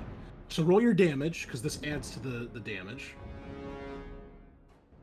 So 10 damage becomes 13 damage. AP 3. He's hindered, which will make all of his tests +1. While hindered, increase the DN for all tests by +1 or higher if the rules state otherwise. Last until the end of the next turn. You can spend glory. Every glory you spend does another wound. You have 4 glory currently. You can spend as much as you'd like. Full dump, America. Full dump. Yep. Hold on. Full Yep. dump. Absolutely. Okay. 17 damage. AP 3. Is it enough? Brutal. All right. So AP 3 is going to drop his resilience. That's going to be what was 17? Hold on, I got to get a calculator out here. You guys know me. I can't do this in my head. Okay. So his resilience minus AP 3. And you did a total of 17 damage? Yep. He's going to take a total of... Okay. It is a massive hit. That... Whoops, hold on, I miscalculated that. I can't try to type 2 numbers at the same time here. Okay. He staggers back with this gaping wound across his chest, across his face, blood pouring down, and he is hindered next turn, which will make things a little bit harder for him. He is still standing, but he looks really, really hurt. Actually, you know what? Hold on. He would have determination here, which might actually help you because he's close to being out of shock. Let me roll that first. So he would soak 4 of that. He only has 3 shock left. So he soaks 3 of that. Okay. Still pretty big hit. He's completely out of shock, though, so he is exhausted. So now any wounds you do to him will be mortal wounds. Oh man, what a nail biter. He's still standing, but man, he's probably hasn't had a fight like this in a while. Everybody is cheering and screaming and shouting and things like, "That's it, boss! Finish him!" Grosnotz looks around, and I'm gonna have him make a intelligence test here. Or survival, I guess. Would it be intelligence? Here's what I'm gonna do. I'm gonna roll a D100. Eric, pick it high or low. If you match my roll, he's going to just try to keep fisticuffing you. If he gets opposite your roll, or your choice, then he tries to get a weapon from somewhere. So high or low? Hi. All right, you're hoping I match this. 14. All right, so he looks around and he goes, he jumps over the fence and vaults himself over the fence and runs up towards the side of his throne, and he grabs his big choppa and he looks down at you with a snarl, and it looks like he's ready to charge at you, but he spends his whole turn doing that, so you have your shot. Is he far enough away for me to do a charge action against him? Oh, absolutely. Okay. I am going to charge him. All right. Give yourself whatever bonus that gives you. Oh no. I don't know what bonus that is. Sean, you've done charge a couple times. I think you get +1 dice to attack. 1 dice? Okay. So let me double. It allows you to run and make an attack, and you get +1 die. Yeah. So you can double your speed when making a charge, and you make a melee attack test with +1 bonus dice. Okay. And So you just have to add the bonus dice on the right side where it says bonus. mhm. Now, I also don't want to kill him. Well, I think we're kind of past that point. Past that? Okay. Yeah. I mean, a grenade has gone off, so... Okay. I Well, mean, then, If you like cut off his arm, I can try to reattach it, but let's... Um, Oh. Damn it, I wasn't... you didn't target him. What happened? I don't It know. was Yeah. targeting him, and then it went off. It stopped. We'll try it again. See what Try happens. Okay. Do you need to be close to him? No, that shouldn't be it. Oh, well, I don't think it matters. No, because he was next to him when he did the first one. Oh, yeah. There you go. Oh, Okay. No critical, but that is a hit. one You shift. have 1 shift. All right. Go ahead and shift it and roll your damage. Okay. Is it enough? Which one is... Remember, highlight the 6 and then right-click to shift it. Okay, I'm trying. Right-click to shift? Well, left-click to highlight it. You'll see like a little red glow around it, and then right-click it to shift it. You probably have to scroll down with your mouse. Oh, yeah, you're right. Yeah. it's I kind was like, what's going on? All right, so then roll damage. Hey. Oh, there you go, 13. Okay. Very important here. Is it enough? AP3. And it was a total of 13 damage. Mm-hmm. That is going to do 5 wounds to him. And he is sitting at 9 damage. He has a total of 14 wounds. That is exactly enough to my put him man. down. That's the boss right there. So, if you choose Eric, since you just equaled his health, if you don't want to kill him, I'll let you not kill him and just take him down. Or if you want to kill him and put on a big display, it's totally up to you. Do I know who's in second in command there? No idea. No idea. Is he still conscious? I need you to make that decision first. Are you Okay. killing him, or are you just knocking him to 0 to take him out of the fight and let him live?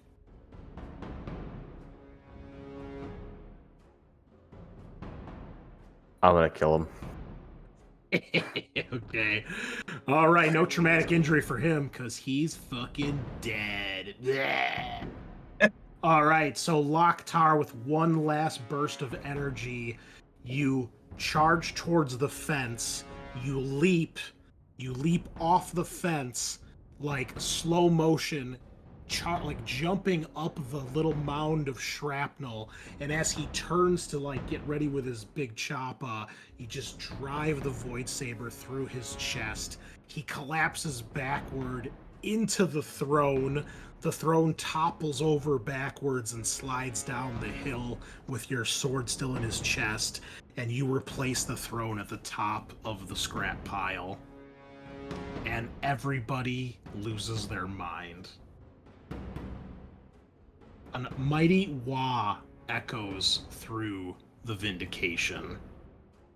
You have secured the snake bites to your cause. How many wounds did you have left, Eric? 1. Oh, What is the boss? Is there anyone else? You're like riding on It's the like, edge. nope. It's like, I can't. Gotta pull out the sword. I mean, people are gonna be scared of the sword now, so he's got dead Eldar blade.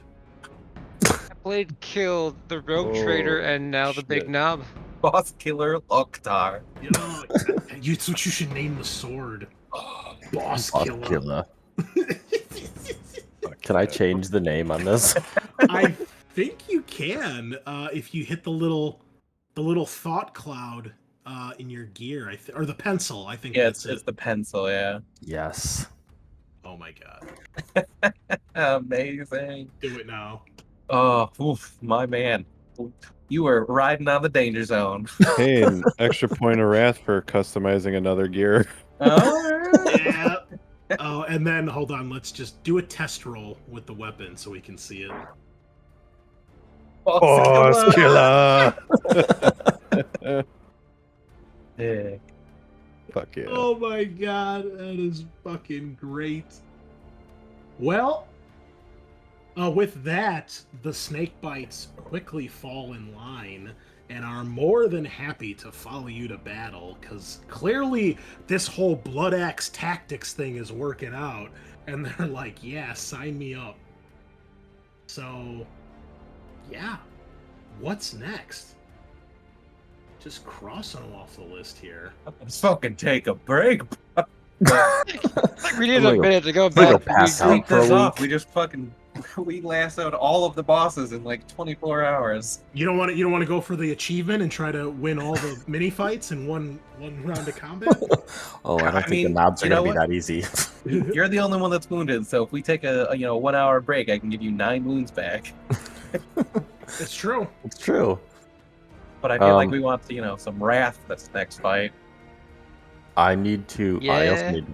I'd like to put in place somebody to like be my rep or like the leader of them. Well, let me ask you this. I mean, because eventually, if you guys take over the ship, then the orcs will just be everywhere.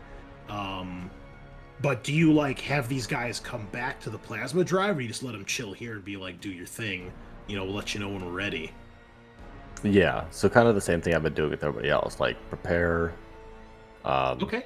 Because they have their own farms and squig farms and stuff like that. So I want them to keep maintaining those. All right. We don't really need them in the techie fields. Well, I'll tell you what, Eric. They will have a good old round of Fight Club between the biggest orcs there to determine who the sub boss is. Just the boss, not the big Yep. boss.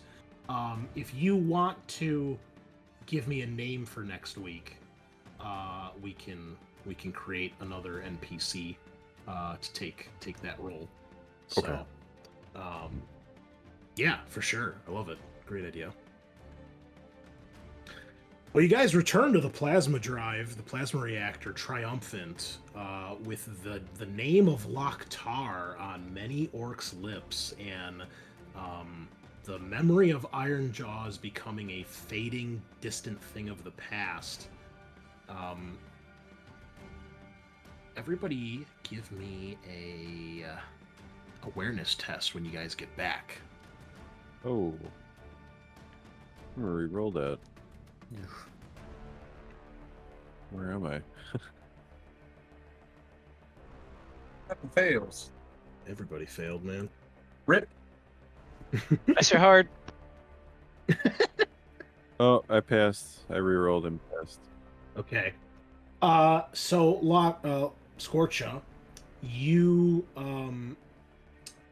you notice when you guys get back, you see Shornscar watching this very carefully with that typical contemplative look on his face, and you swear there's a bit of a look of like approval and satisfaction across his features.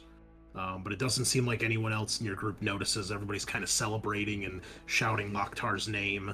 There might be a snakebite or two that joins you guys to kind of rejoin the tribe.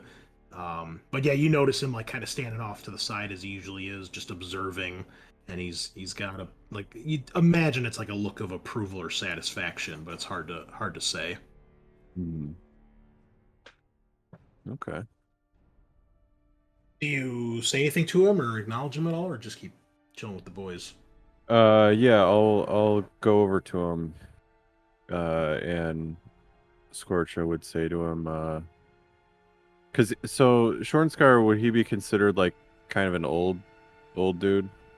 Yeah, he's the oldest orc in the tribe. Okay. And he's also, remember, he's a weird boy, so he's a psyker. Okay. So many orcs, they view psykers as like they have direct communication with Gork and Mork. They're like touched by the gods. That's how they kind of view orc psychic powers. Yeah, so Scorcha would go up to him and say, "What are your thoughts, old man? We's getting the whole thing back together." Perhaps Iron Jaws wasn't the chosen one after all. Maybe this is the boy to lead us. The one they always talked about. The one the prophecy said was gonna free us. He's been mowing them down, he has. He gives a nod of approval to that.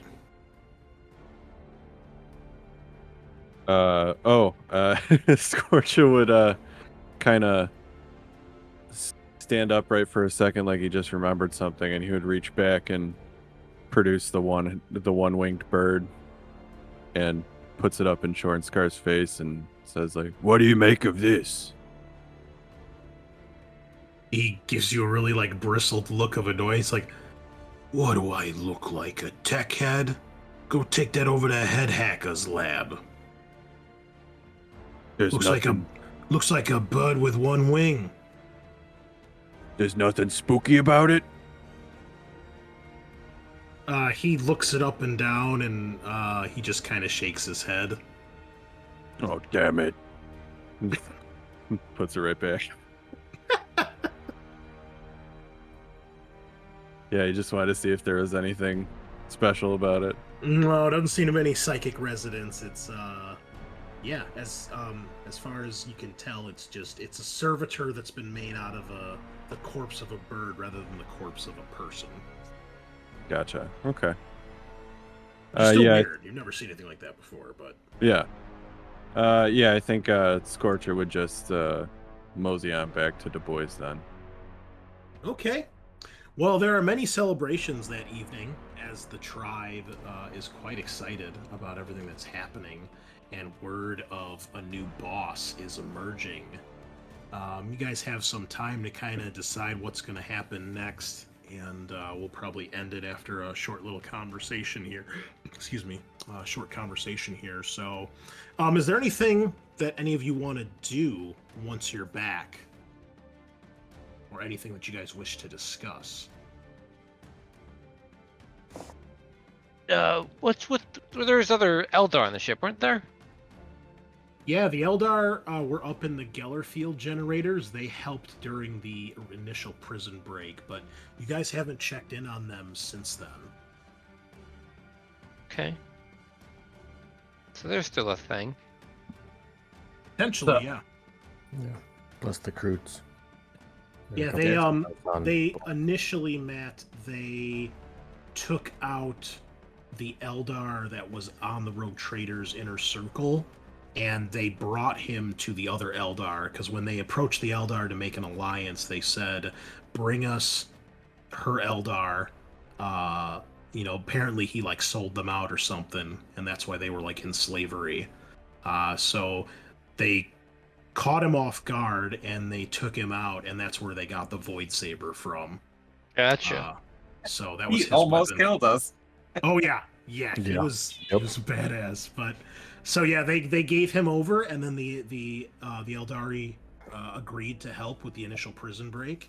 And then when things went down, they helped cause a distraction to clear the way so you guys can get up to the bridge a little bit easier. Okay. But you haven't checked in with them since the rogue trader was killed and the retreat from the bridge happened. So you don't know if they are still there, if they broke loose, if other orcs have attacked them. You're not sure. Well, that is a potential to do to unify the ship. Yeah, at this point, obviously you have one orc warband left to deal with, which is Steel Splitter's mob. And then find out what's going on with the Eldar, and then potentially track down the Ogrins or the Psyker, Yeah, that's a big one. Yeah. and maybe deal with the Enforcers and try to get your hands back on the armory and get control of the armory again.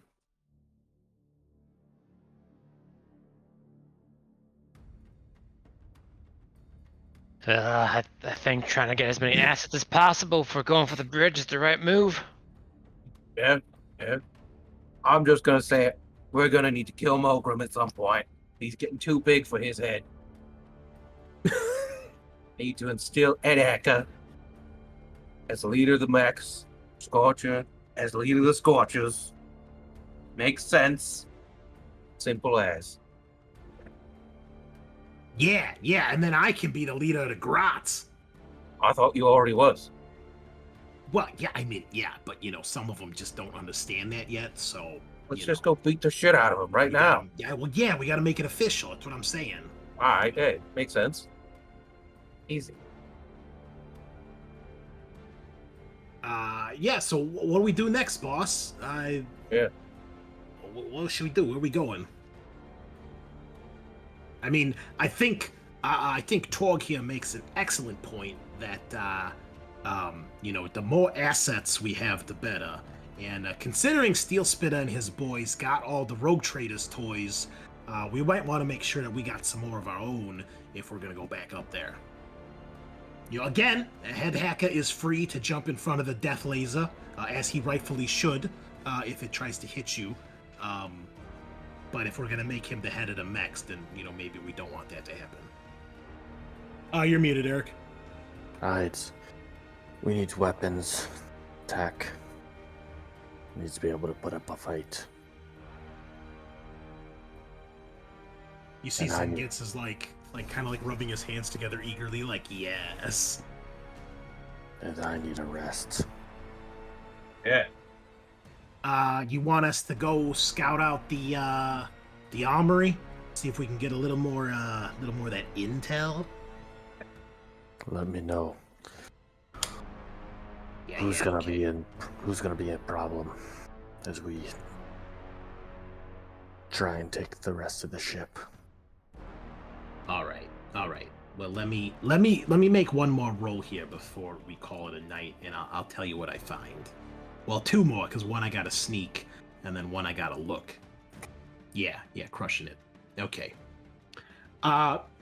So you guys spend the rest of the day / evening, whatever time it may be, getting some rest, celebrating, and sometime later the next day, Zingitz comes back to report. Luckily, the armory's not too far from where you guys are, so his boys don't have to go very far. And they've gone to the armory several times already, so he gets back and he says, all right, so here's the deal. The armory has a master control room, and that's where the enforcers are all holed up. They got the place under lock and key, and there's no way we're really getting into the armory unless we take over the command center or security office, whatever you want to call it. There's 3 ways in. Well, 3 ways that you guys will fit. There's a 4th one, but you're too big for it. So there's 3 ways in. There are 2 staircases that go up. One is through just a straight up staircase, kind of narrow, maybe fit 2 of us at a time.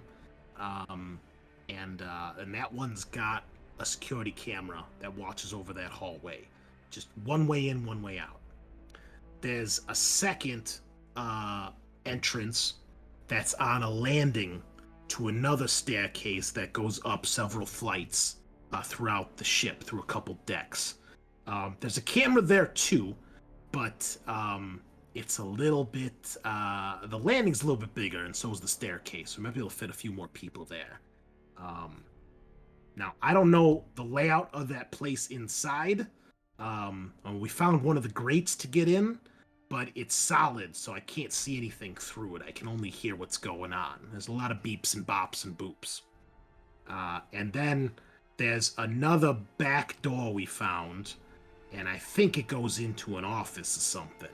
But again, I don't know what the layout is. It could go into a trash compactor room or a bathroom for all I know. But there's a single door we get in. It's a very heavy door, big bulkhead type thing. So it would take some serious muscle to get through there. Right. So we need a plan. Also, again, we don't have eyes in the room, but we've counted probably at least half a dozen or so of those enforcers. There might be more inside.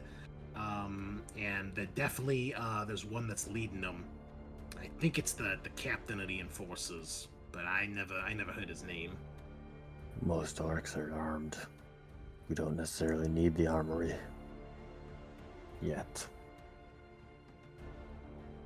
But we need to make them scared.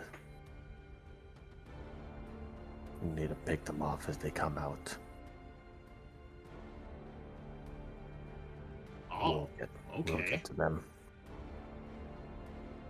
Yeah, now that's some of that cunning I was talking about. See? And he slaps like you, because he's standing right, Scorcha. So he's like only like maybe up to like your waist. He like slaps your knee with the back of your hand, like, and you're the one that always wants to burn everything. You see, you got to learn some lessons from this guy. That's why he's the boss. Burning's easy. Yeah. Well, you tell that to Iron Jaws. I always go smash everything. Yeah, well, that worked out real well. Well, I'm still here. Yeah, well, he ain't. That's the point. One day you ain't gonna be here. You just keep trying to burn stuff. We'll see about that. Get that through your burnt, dumb skull.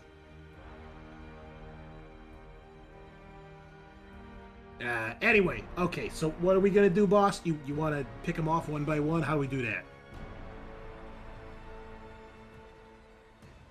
Keep a rotation watching the armory. Let us know if anybody steps out as alone. All right, yeah, we can do that. Let's make them scared.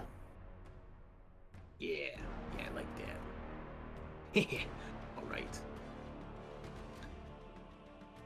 All right.